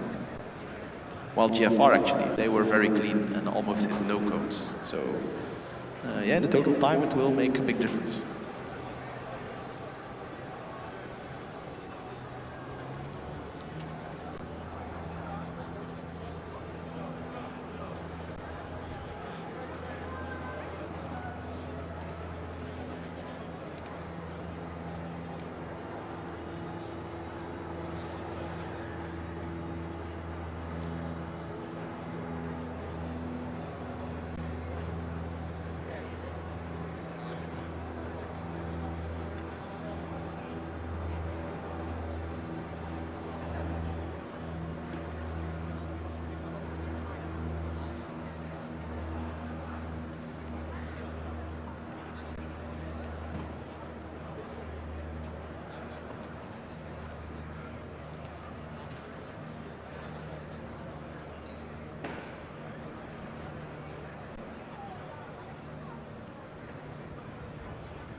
Right, we were having a little break because the marshals were rebuilding the track. They did it faster than we expected, and actually the car from Eindhoven already got going. And they're actually going quite quick already on the first lap. I'll get back to my seat and then tell you some of the times. But it's looking quite good. The car is accelerating a lot, also braking a lot. But finding its way so far cleanly on the track drive. Oh, it even there's a little drift coming out of the second corner.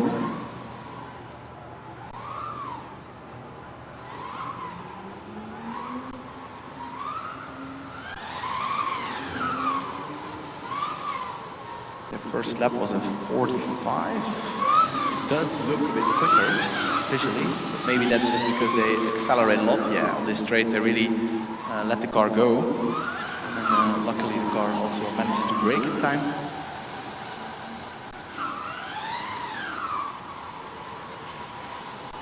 Second lap quite a bit quicker, 41.2, so clearly it does do some learning about the track and try to improve. It's really cool here on the corner, I call it the second corner. The car actually drifts out, the rear is sliding when it starts to accelerate. So they're coming to the limits of the grip of the car, which is nice to see.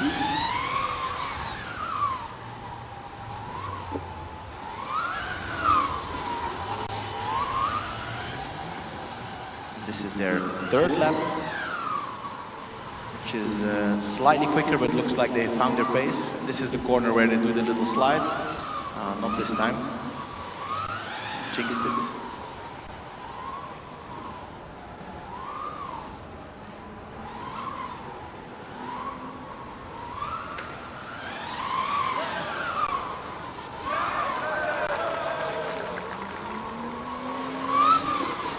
Apparently the car actually has 3 different names, kind of.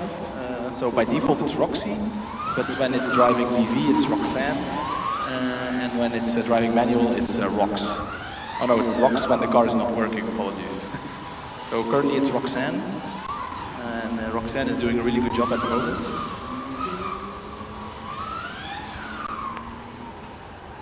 Already on their 5th lap. They're currently lapping 41 seconds, so they did find their pace, so now it's a matter of wrapping up the laps and making sure that you finish.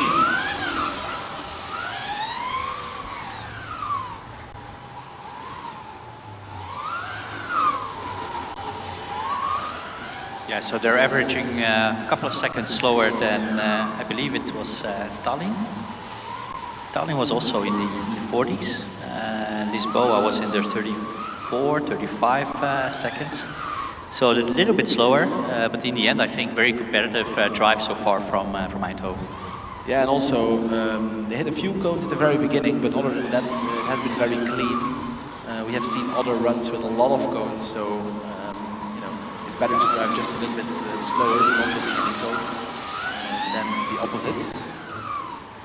I really love how they are accelerating on the straight, using all the potential of the car. And then here, Miki in corner 2, you should check it out. Sometimes it does a little slide. So here when it exits on this one, in the first laps it was sliding around. It found a way to do it neatly, unfortunately. And in contrast to some other cars, so we have some cars which I feel like are just looking to drive in the middle of the road. The Eindhoven car for sure here on the first corner towards the paddock. It does take a bit of a racing line. It goes to the outside and tries to hit the apex going to the right.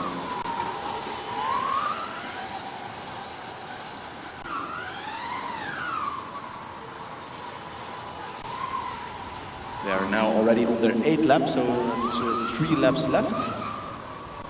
Lapping very consistently on the 41s now.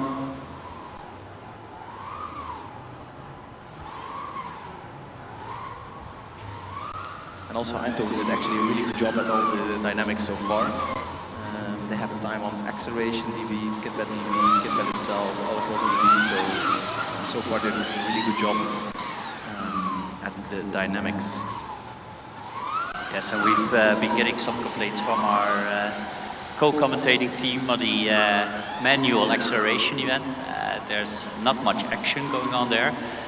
It would explain a little bit because a lot of teams are here for the track drive. So especially the teams that did well on the dynamics now probably will also do the track drive first and then go to the acceleration event. So after this event, I would imagine that the acceleration would be a bit more busy, but we'll find out.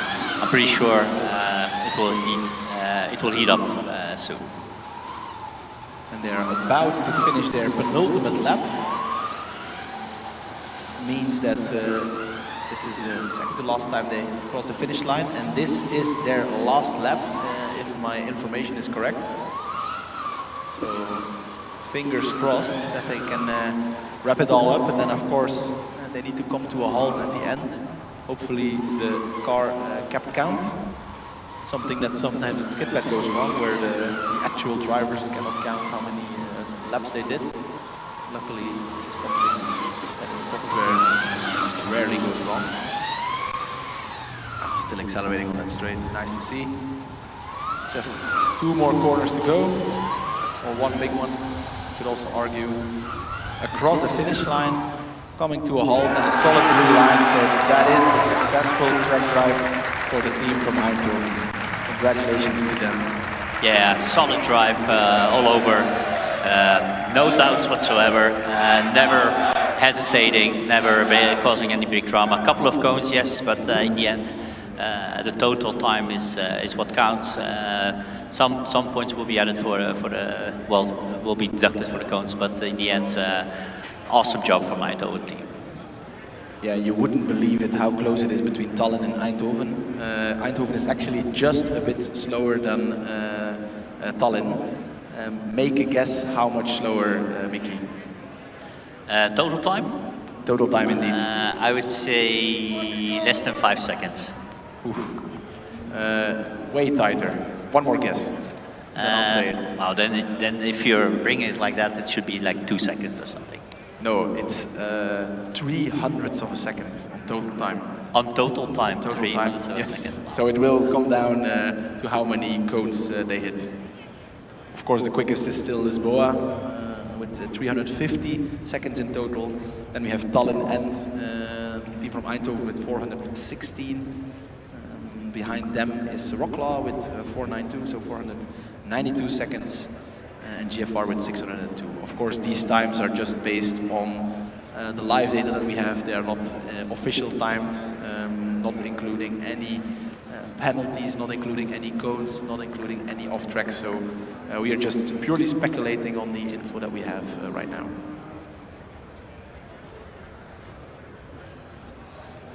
Another exciting car in front of us, while the Eindhoven car is being moved back to post-scrutiny, is the car from Prague, also with the dual livery, which we've also seen from Barcelona. So on the left-hand side of the car, it's a blue livery. On the right-hand side, it's a red livery. And so far we had 2 cars that also completed autocross, Eindhoven and GFR. Oh, and another one, I think, in between. Was it Lisbon? Or no, it was Wroclaw, of course. And all of them managed to finish. So I have high expectations from the car of Prague that they will also be able to get some nice laps in here on the track drive.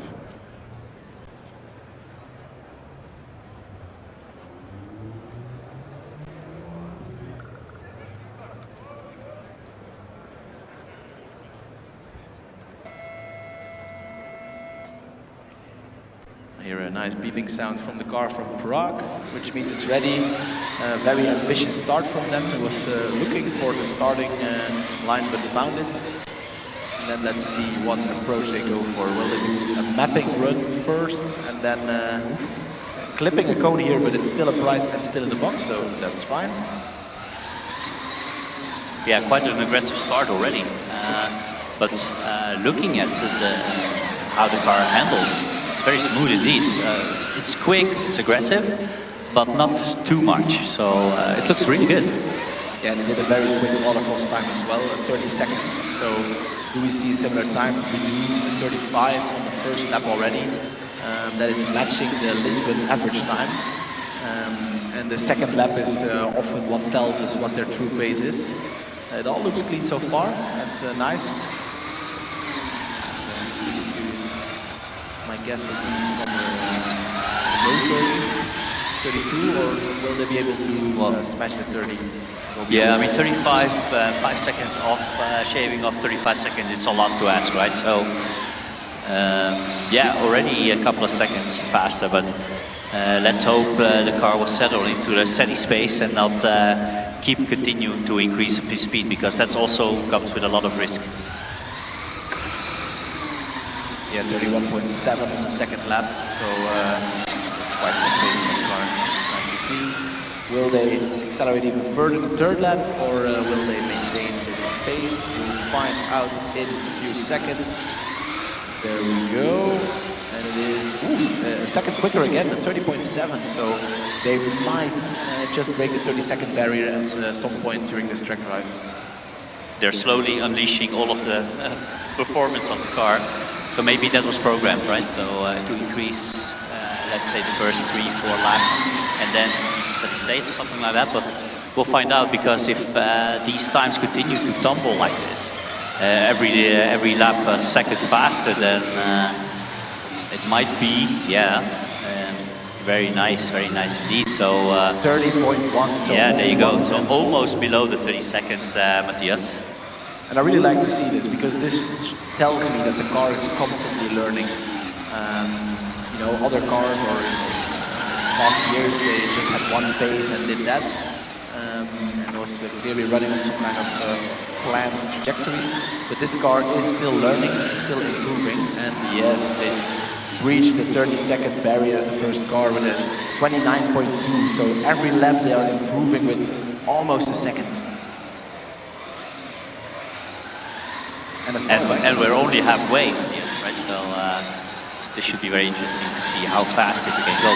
The fastest lap time on the autocross was something like 24 or 25 seconds, right? So doing this already on the track drive at 29 second lap, and even faster now, wow, that's really impressive. That's just, it's telling something about this car, right? Wow. Indeed, the 28.9, of course, in a few laps your tires are a bit warmer, and it's nice to see that the driverless system is actually able to use that increased grip and increased knowledge about the track. And I have a feeling this looks even quicker, so I'm very curious to see the lap time. 28.5, again shaving off a few tenths of a second. Wow, impressive run from the Prague team. They're on their 8th lap, so 3 more laps or 2 more after this one. Now this is a car that is almost using the full potential of the limit of the tires, limit of the motors, maybe even all the controls that are installed, like yaw rate control, things like that. Yes, you think they actually use the yaw rate control? And, yes, I'm pretty sure they do. The car looks very nimble, very controlled. So yes, I definitely think they make use of it. Which makes it a little bit more complex to build all the software and algorithms. That as well. Often you do see it's a bit split. You have the VK Dynamics controls and the driverless control a bit separate, because the VK Dynamics controls are also used by the manual car, of course. And I think this is their last lap already.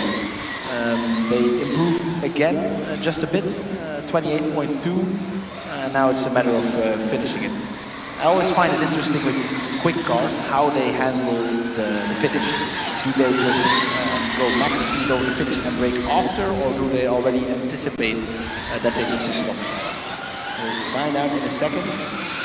Nope, full gas. And then of course the problem is there's a bit of a corner. They come to a halt. I see Giro. Wow, what a drive. That was really impressive.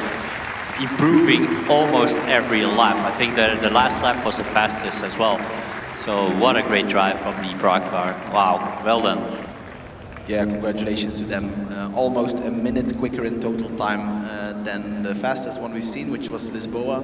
So yeah, there's a new standard for the track drive. Will Karlsruhe be able to beat it? Because they are the next car and they're currently making their way to the starting line. Then I think we have some, you know, the queue is filled with exciting cars. After Karlsruhe we'll have Trondheim, then Hamburg, and also Zurich is now wrapping up the queue. And I think we have 4 more cars which are running in order, and then there might be some out of order at the end. I remember Athens was pushed back. Maybe we'll also have the HBW Stuttgart making them, not sure, I have not seen them here yet. But yeah, the coming 4 cars will definitely challenge the lap time from Prague.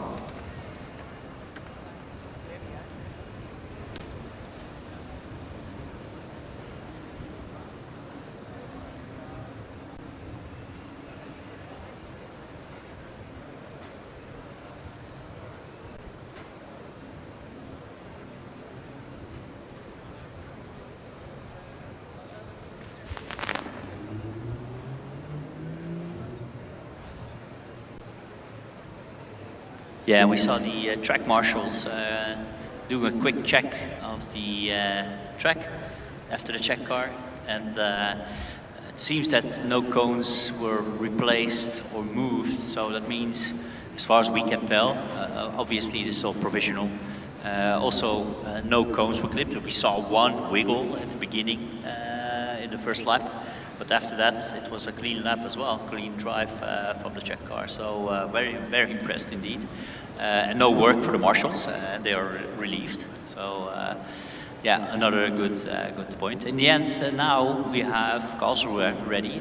They were very quick on the acceleration, the autonomous acceleration. They did a 3.16 yesterday. It was, I think, the second valid run of the day, and I think they remained the fastest. There was one car faster, but the other car clipped a couple of cones.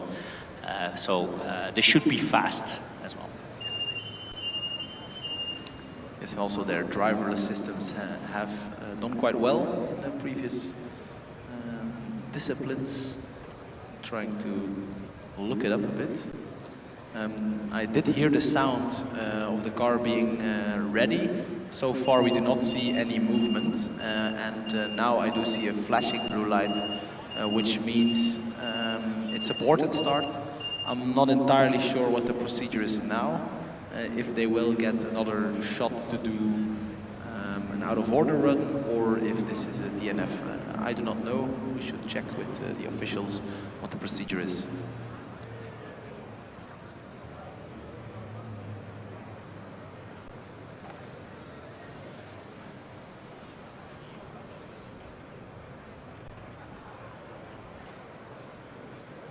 Yeah, because the Karlsruhe team, indeed, as you already mentioned, did a super quick acceleration. Also, actually, a super quick driverless skid pad, 4.9. So we know that breaking the 5-second barrier in skid pad for driverless cars is really difficult. Also did a quick manual skid pad, actually slower than their driverless, funnily enough. Also did a successful autocross, that's why they are here now in this order. But it looks like this run on the track drive is DNS did not start, and I'm curious to hear, or to see if they will be allowed to come back or not. This is where we are entering the gray zone of the rules.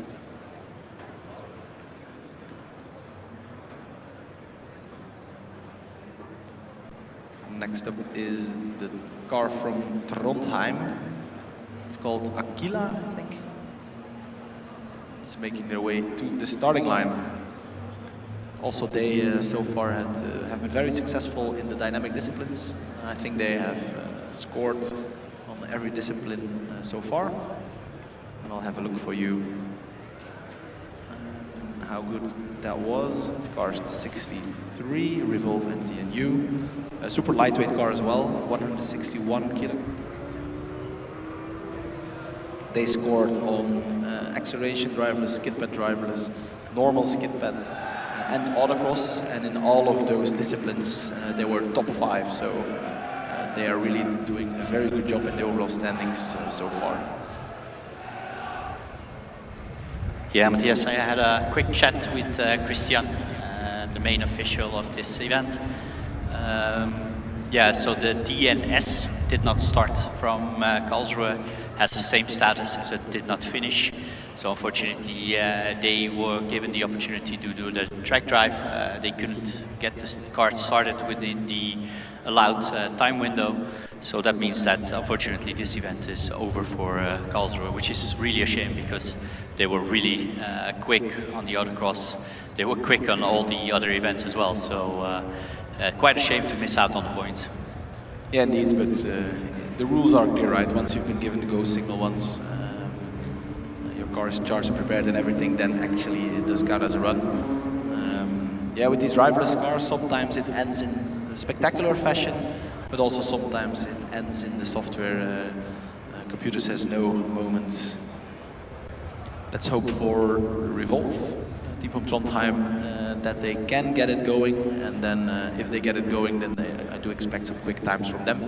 I also had a chat with them when the track was being rebuilt,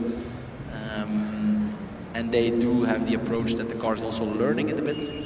So hopefully they can also keep on improving their lap times as they go through track drive. But first things first, let's see if the car can get going, and it does. Oh, it's a nice, smooth acceleration of the line across the finish line. And yeah, it doesn't lack any ambition. Really going quite quick already through these first corners. And then let's see if they can improve. It's really hard to tell if it's quicker than Prague or not on the first lap. It looks quite similar. But I do feel like the Trondheim car is a bit smoother than the Prague car. Across the line on the first lap. And it's already at 32.1, so that is a quicker lap than the first lap of Prague. Let's see if they can match the increase in speed. They did clip a few cones here on the outside, so the car taking a bit too wide line, and with the front wing hitting the blue lights. Hopefully it does not affect their perception of the track in the next lap. Yeah, it looked like the car understeered a little bit to the outside, and that's why it clipped the couple of cones. Fortunately, it's on the outside, so it's not in the middle of the track. So it shouldn't cause any too much drama. Hitting it again, just to kick it down while they're down. But no problem so far. Navigating almost as fast as the Prague car so far. So we have a very nice competition going on between these two cars. Yeah, this will be an exciting time now. I do expect it to go even quicker. No, almost identical lap time. 28.7, they did improve just a little bit, but not quite matching the Prague time yet. It does feel like they have found their rhythm, but I think they go really quick there in front of the paddock, and then they have to brake, and the car's even wiggling a little bit under braking, which is nice to see. I wouldn't be surprised if the Trondheim car on overall time would be very similar to the Prague car, because it took a couple of laps for the Prague car to find the ultimate pace, right? And it became from 35 to 31 to 30 to 29 and into 28. So it took a while. Now Trondheim is already below the 30 seconds. So very good. Indeed, and they are still improving by a few tenths. So this was 28.4. Will this lap now be the best time? Not yet. It is, was it 20? Actually, they're slowed down a bit. Was it 29.1? So either some derating or the driverless system made a mistake.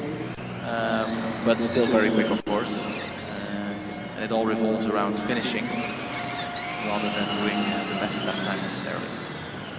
There was a bit of a lull over there. The car. Yeah, I noticed the same thing, Matthias. Towards the north curve, let's say, of the track, the car seems to hesitate a little bit and slow down and hitting the brakes even. Clipping the same cone twice in a row. So another cone added to the time, which will not help obviously in the total time, but still the car is going strong. Again, at the same spot, had a little bit of a hesitation, and that might, might explain the lack of time in that sense. Yeah, just slowing down a little bit, but still below 30 seconds. So that's quite impressive. Identical lap time on the millisecond now compared to next one, so they did find their pace. I do have the feeling that the car is trying to learn a bit, but maybe it overdid it a bit because they are slightly slower than they were in their top time. Either way, still a very quick time overall. And 2 more laps. This is their 9th lap now, so all looking bright for them. Slowing down a little bit again, 29.2. Yeah, clipping a couple of extra cones. Normally I would say the driver is getting tired, but this cannot be the case now.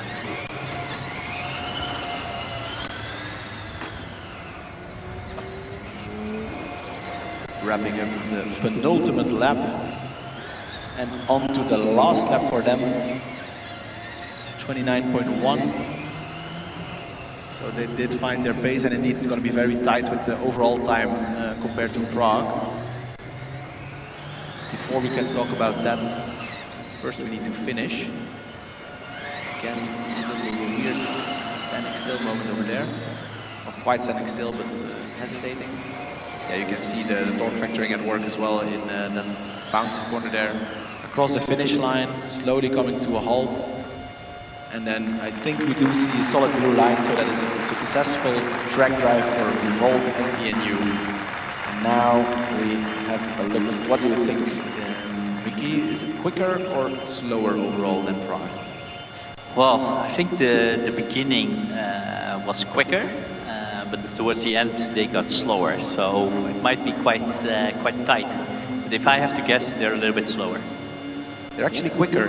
Really? Wow. Yes, 6 seconds. So it was really Prague lost quite some time at the beginning, which ended up being significant. Yeah. Still, 6 seconds is very close, and I think Revolve hit a few cones. Prague was very clean, so it will come down to the cones. But yeah, their best lap was only 3/10 different. Prague with a 28.1 on their best lap. Revolve with a 28.4. Yeah, so if their times are quite similar and it comes down to the cones, it will be very close.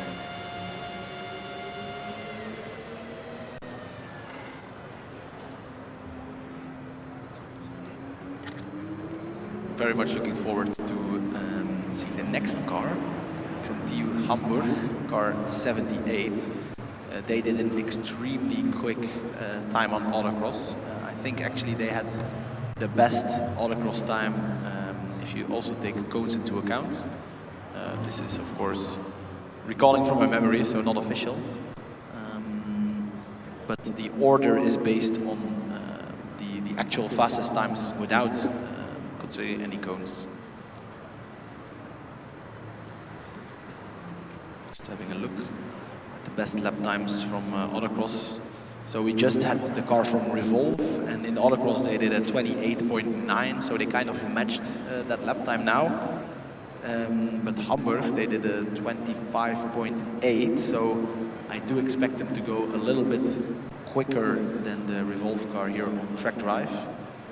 And then after that we'll have Zurich probably, and they went even a second quicker on the autocross with a 24.8. Yeah, Matthias, I'm just looking at the queue. As you mentioned them already, Zurich is in the queue just behind Hamburg. And just behind them, I see Athens, which the car we saw being pulled out of the queue, probably had some fixes done or something changed to it. But they're back, so they will be running out of order. And also we are missing a couple of teams like DHBW Stuttgart, Dortmund, and also TU Munich. Not sure whether we will see them in the track drive, but we'll have to wait and see.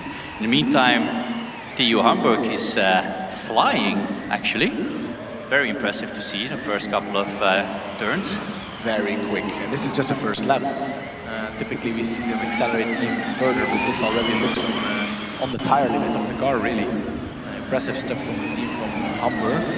Of course, the challenge is to do 10 laps as quick as possible, not one, but this is looking really good. Already on the first lap, 28.5. This is of course starting from a standstill, so we will see the track record being broken, I think. Even sliding there when it breaks after the straight.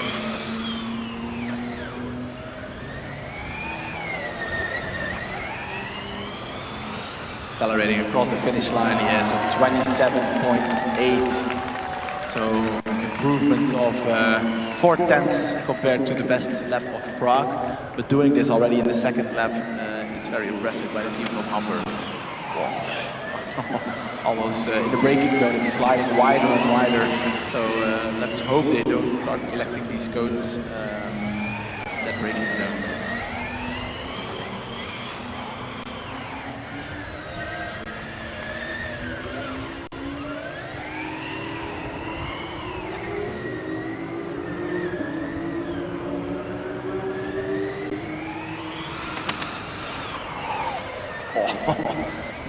It's like so close to the cone there.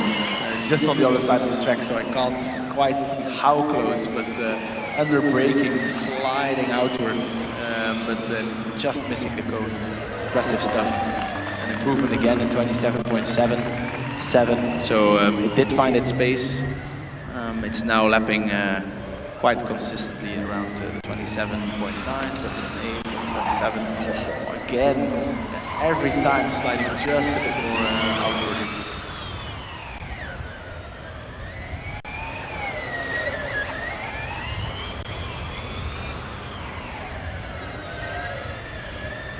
Yeah, you can really hear if you listen to the electric motors a bit, you can hear the traction control working overtime in braking.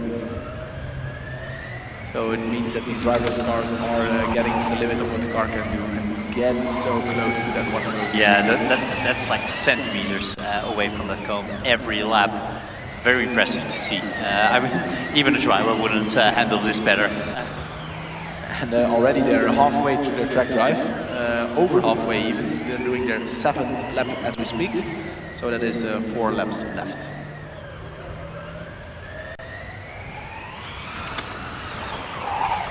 Oh, come on. Again closer. It will go wrong at some point. The car is still under control. Now it's starting to wiggle a bit on the straight. Hopefully that's not a sign. Nope, they're still quick. Slightly slower now, 28.0, no drama. They're still very quick.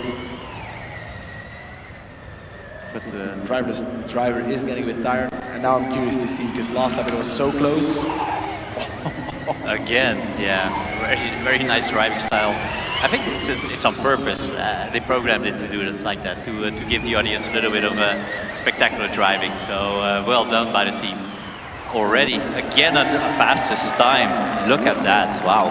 I thought they were slowing down a little bit, but this car is just going. Yeah, the driverless system just taking a breather to then indeed just to push it. And now the best time is 27.6. And this is already their penultimate lap. So unfortunately, we will not be able to enjoy them much longer. On their way to the final lap. And then of course the challenge becomes how will they tackle the finish line. We've seen different approaches. Some cars just smack the brakes. Others like Revolve, they took a very gentle approach and stopped inside the corner. Let's see what this one does. Across the line, slowing down, and I see a solid blue light, so that is a successful track drive for the team from Hamburg. Big cheers. Wow, that was impressive. That was really impressive. What a great job from this team, and obviously the car performed like in a dream. Amazing. Yeah, that's going to be hard to beat. They improved the overall time by 15 seconds, so that's more than a second a lap better than Revolve. This is going to be a really tough time to beat, but if there's one team that might be able to do it, then I think it's the team that's rolling and making their way to the starting line now, and it's of course the team from Zurich. Well, challenge accepted, right? Wow.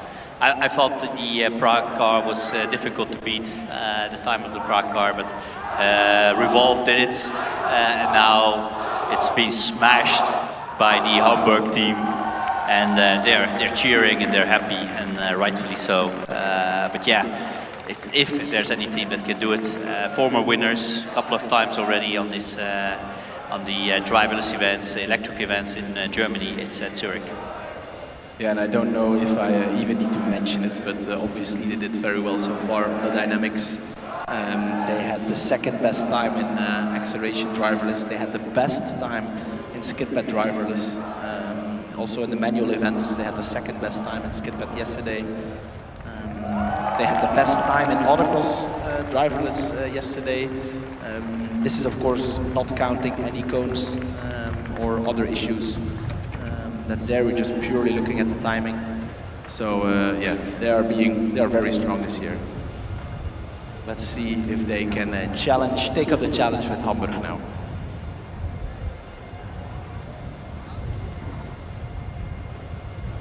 Yes, unlike previous years, we have a serious competition going on.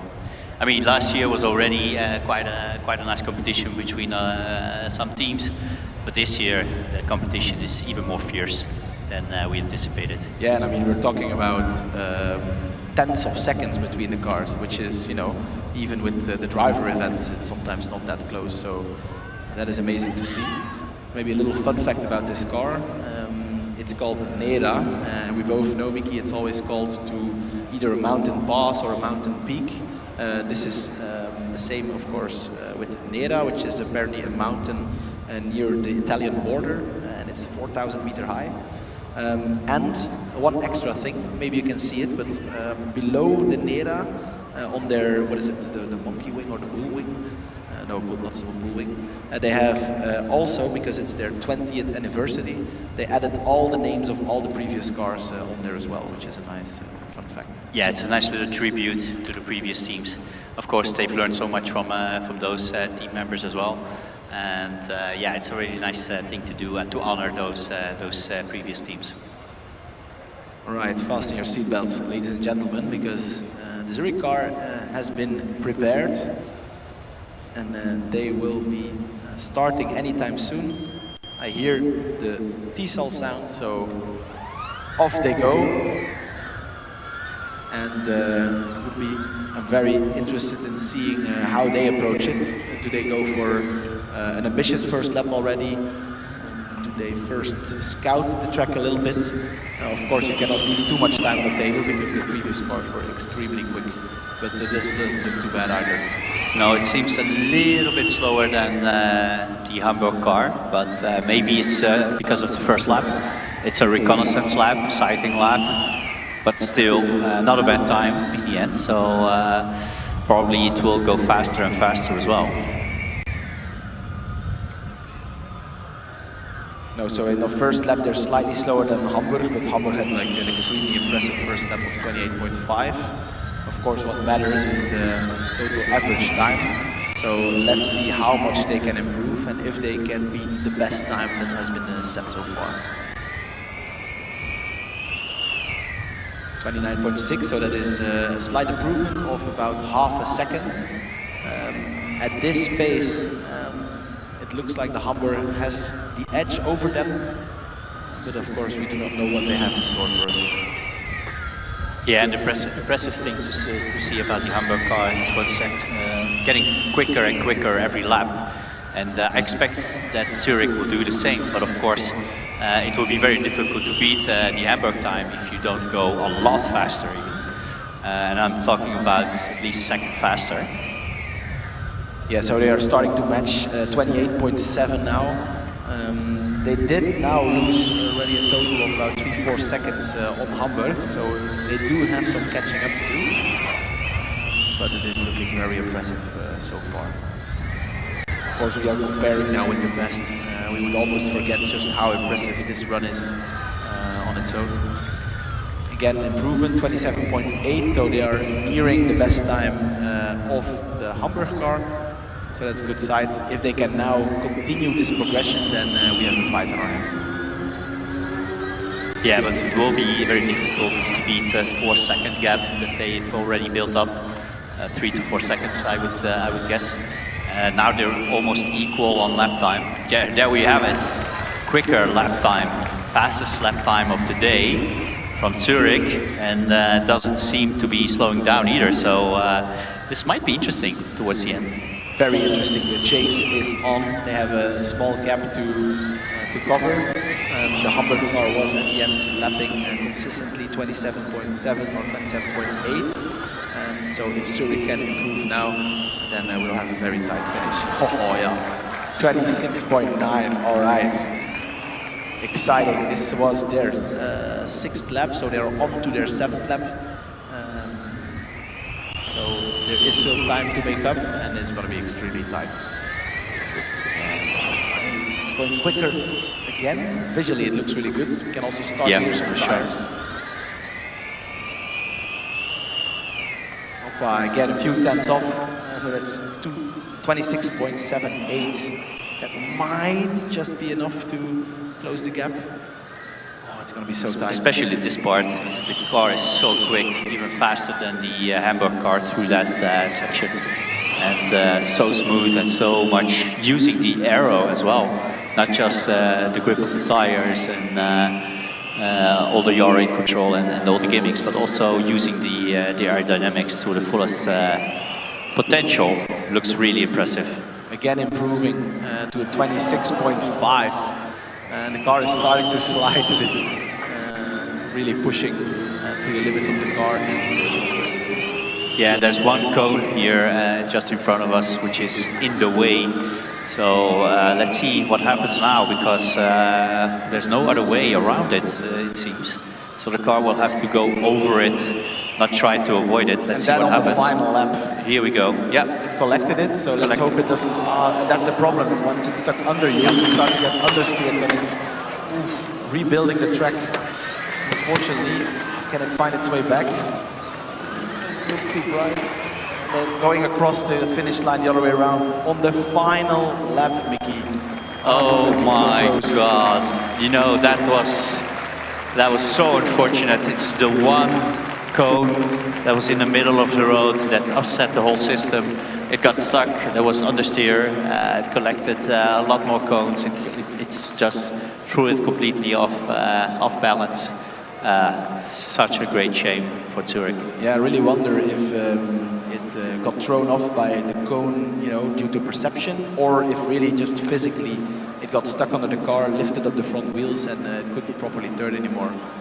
I'm not sure which one of the two, but what a shame. We were in for such a tight battle.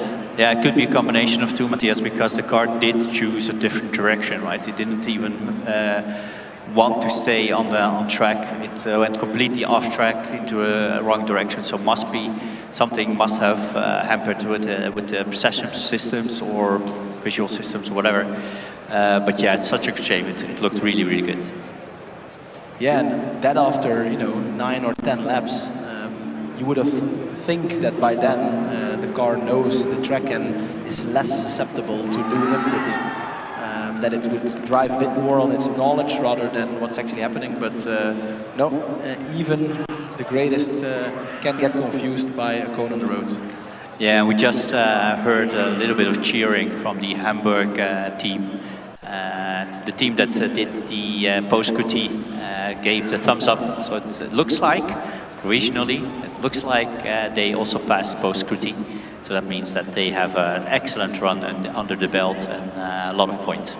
Yeah, slightly unfortunate timing just when Zurich DNF'd, but indeed it was for their post-scrutiny results. Yeah, this is motorsport. Everything can happen. That's what makes it so exciting. On paper, you have a great car, a great run, and then something like that happens. It's just so unfortunate. But yeah, it's part of the game. Yeah, I really wonder if if they would have done their best lap again or somewhere near, if they would have been able to actually beat the Hamburg time. It would have been extremely close. Maybe we can during lunch do some calculations and see how tight it would have been. I saw some engineers from Zurich being extremely disappointed and angry, or at least emotional. Rightly so, because they were doing amazing, and then on the final lap it all went wrong for them. What a shame. So this was the last car that was running in order. They were the quickest on autocross in sheer lap time. So that's why we have seen them as the last car. Now we might get some out of order cars. You already mentioned it, Mickey, Dortmund. We expected them, we didn't see them. I do see them now. Yeah, we had DHBW Stuttgart also in the queue, but they decided to leave the queue. Usually you don't do that if everything is in running order, so they must have had some issue. I did see them in the, let's say, the area before the queue, working on a car, frantically I might add. But yeah, a couple of out-of-order cars, Dortmund and Athens. Those are the two, and I also see just in the staging area the car from Munich, car number 31. Did we expect them? Yes, also they are also one of the out-of-order running cars. They were actually 8th in the order of 11. I did see them in the queue just before, so they got out of the queue for whatever reason. Yeah, for sure. So they were meant to run just before a Trondheim car. For some reason, usually some technical gremlins or whatever. But yeah, maybe they will be able to finish their car in time. There's still some time left. I mean, this competition will go on until 12:30, if I'm not mistaken. So 12:30 is the cutoff time for the track drive event. Indeed, I can confirm 12:30. We have the Dortmund car being lined up, and maybe, do you remember from, was it 1 year or 2 years ago, where it was actually the Dortmund car who, on the track drive, always did a little expedition very close to the wall, and every lap again it came closer and closer and closer to the wall, to the point at which they had to stop it. But they stopped it less than a meter before it hit the tires. Yeah, I was quite impressed with the steel nerves of the safety officer, because he did allow the car to go within 1 meter of the barrier a couple of times, and only the last second he pressed the button and narrowly avoided collision with the wall. So Dortmund actually also doing quite a decent job on the dynamics so far. They have scored in every discipline, which is a very, difficult and challenging thing to do. They did a very decent driverless acceleration, decent driverless skid pad, also manual skid pad, of course. They were pretty quick yesterday on the autocross, so that gives us a bit of an indication to the quality of this car. Unfortunately, it starts off immediately veering to the left, hitting the two orange cones and also some bits of the timekeeping equipment. Yeah, that was not very nice to the timekeeping guys. Unfortunately, that's a DNF for them. So we will probably see the timekeeping guys come out and try to fix the equipment.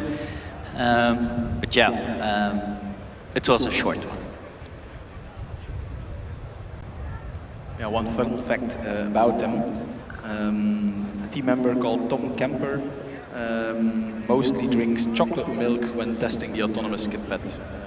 Maybe they forgot the chocolate milk this time here on the event.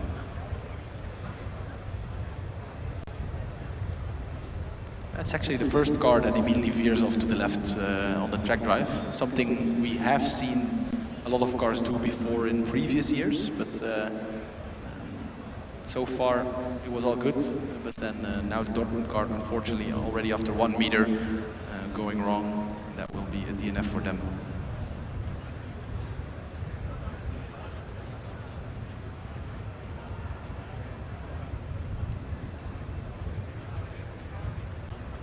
Luckily, it was not a huge hit to the timekeeping equipment, so with a bit of luck, we can just rearrange, and then all should be fine. I do have a feeling that something is like a little bit stuck yet. Maybe a little bit of a pause for the coming 2 minutes, so they can retest their timekeeping equipment. But no rush, because there's only one car in the queue, which is Athens. We've seen them appear here before, but they didn't get their car started. And they might get another go. There's still plenty of time, so that should work out.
All right, we have action again on the track, or at least the car from Athens is ready to go.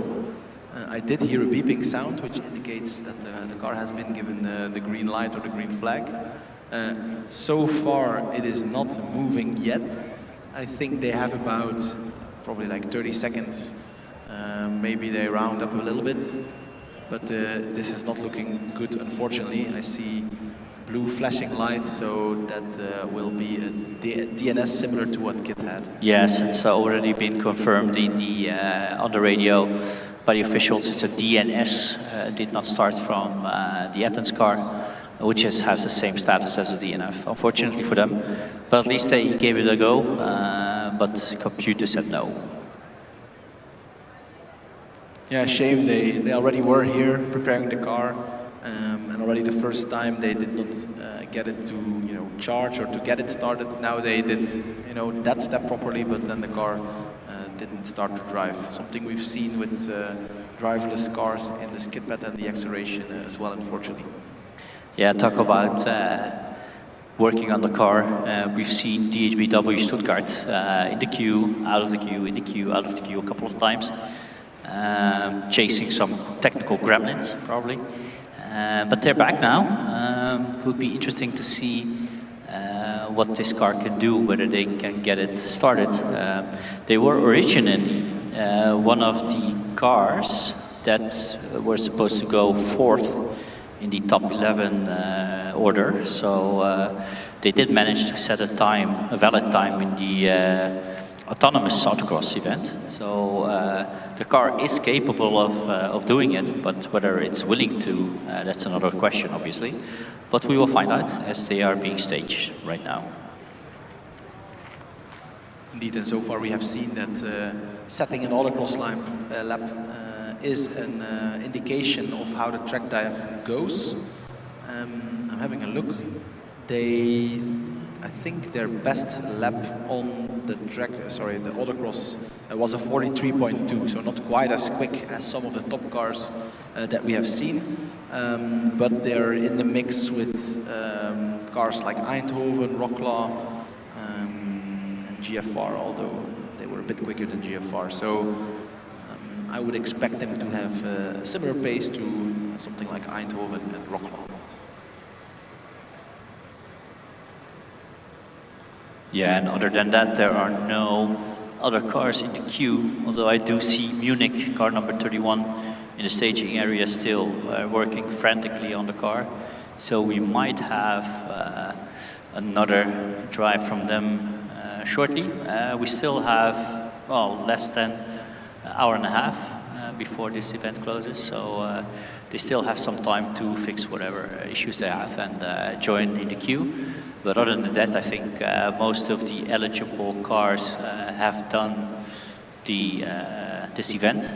Of course, we don't know whether there are cars in scrutineering that might get a sticker at the last moment and try to do the track drive. But anyway, it seems that DHBW Stuttgart is going. So here we go, fingers crossed.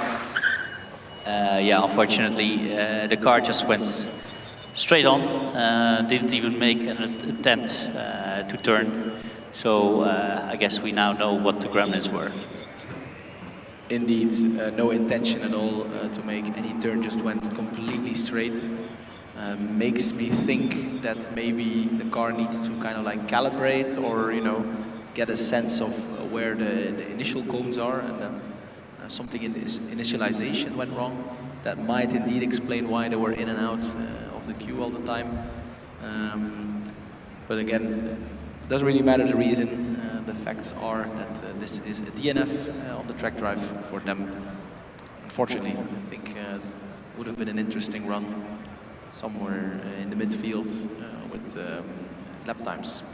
I'm looking forward to the car from Munich, Too Fast, because they did set a pretty good lap time in the autocross. I think their valid lap time was at 30 seconds, which is pretty quick. Not the quickest, but one of the quicker cars. So let's hope they can still make their way to track drive. They will run out of order, of course, but better to have a time on the board than not.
All right, we heard the gong, which means that this is the end of the track drive, actually. The reason why is, well, because there are no more cars, and apparently there is some kind of rule that if there are no cars for 5 minutes or something, then we call it quits, and we wrap up the track drive. Yeah, we've seen quite some action, quite some drama towards the end, Matthias. It was actually quite a good show. It started off a bit slow, but in the end it got heated, and there was quite a number of fast cars, improving all the time. Very nice competition, and I think we all know who was the fastest, but you will give us a rundown now. Exactly, yeah, it was the car from Hamburg, which was extremely fast. From the beginning, immediately finding an extremely quick pace and improving every lap. They were definitely the quickest.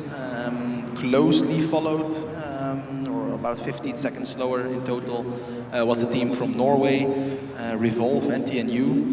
Very close with them was also Prague. They were really battling it out for second place. Then a little bit of a gap towards Lisboa, who had the fourth best time in 350 seconds total. Then again a bit of a gap to Tallinn and Eindhoven, who were separated by 300ths of a second in total time. And then again a little bit of a gap to Wroclaw, and then a bigger gap to GFR. And that's our top 1, 2, 3, 4, 5.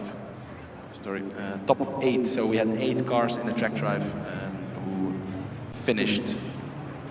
It was a nice morning here. Lots of action, lots of drama. At the very end, we had Zurich, who was performing extremely well, and on the very last lap, there was one cone that ruined it all. It would have been super exciting to see if they could match the Hamburg time or not. Guess we'll never know. Thank you all for watching. Thank you all for cheering, and we see each other this afternoon on the autocross.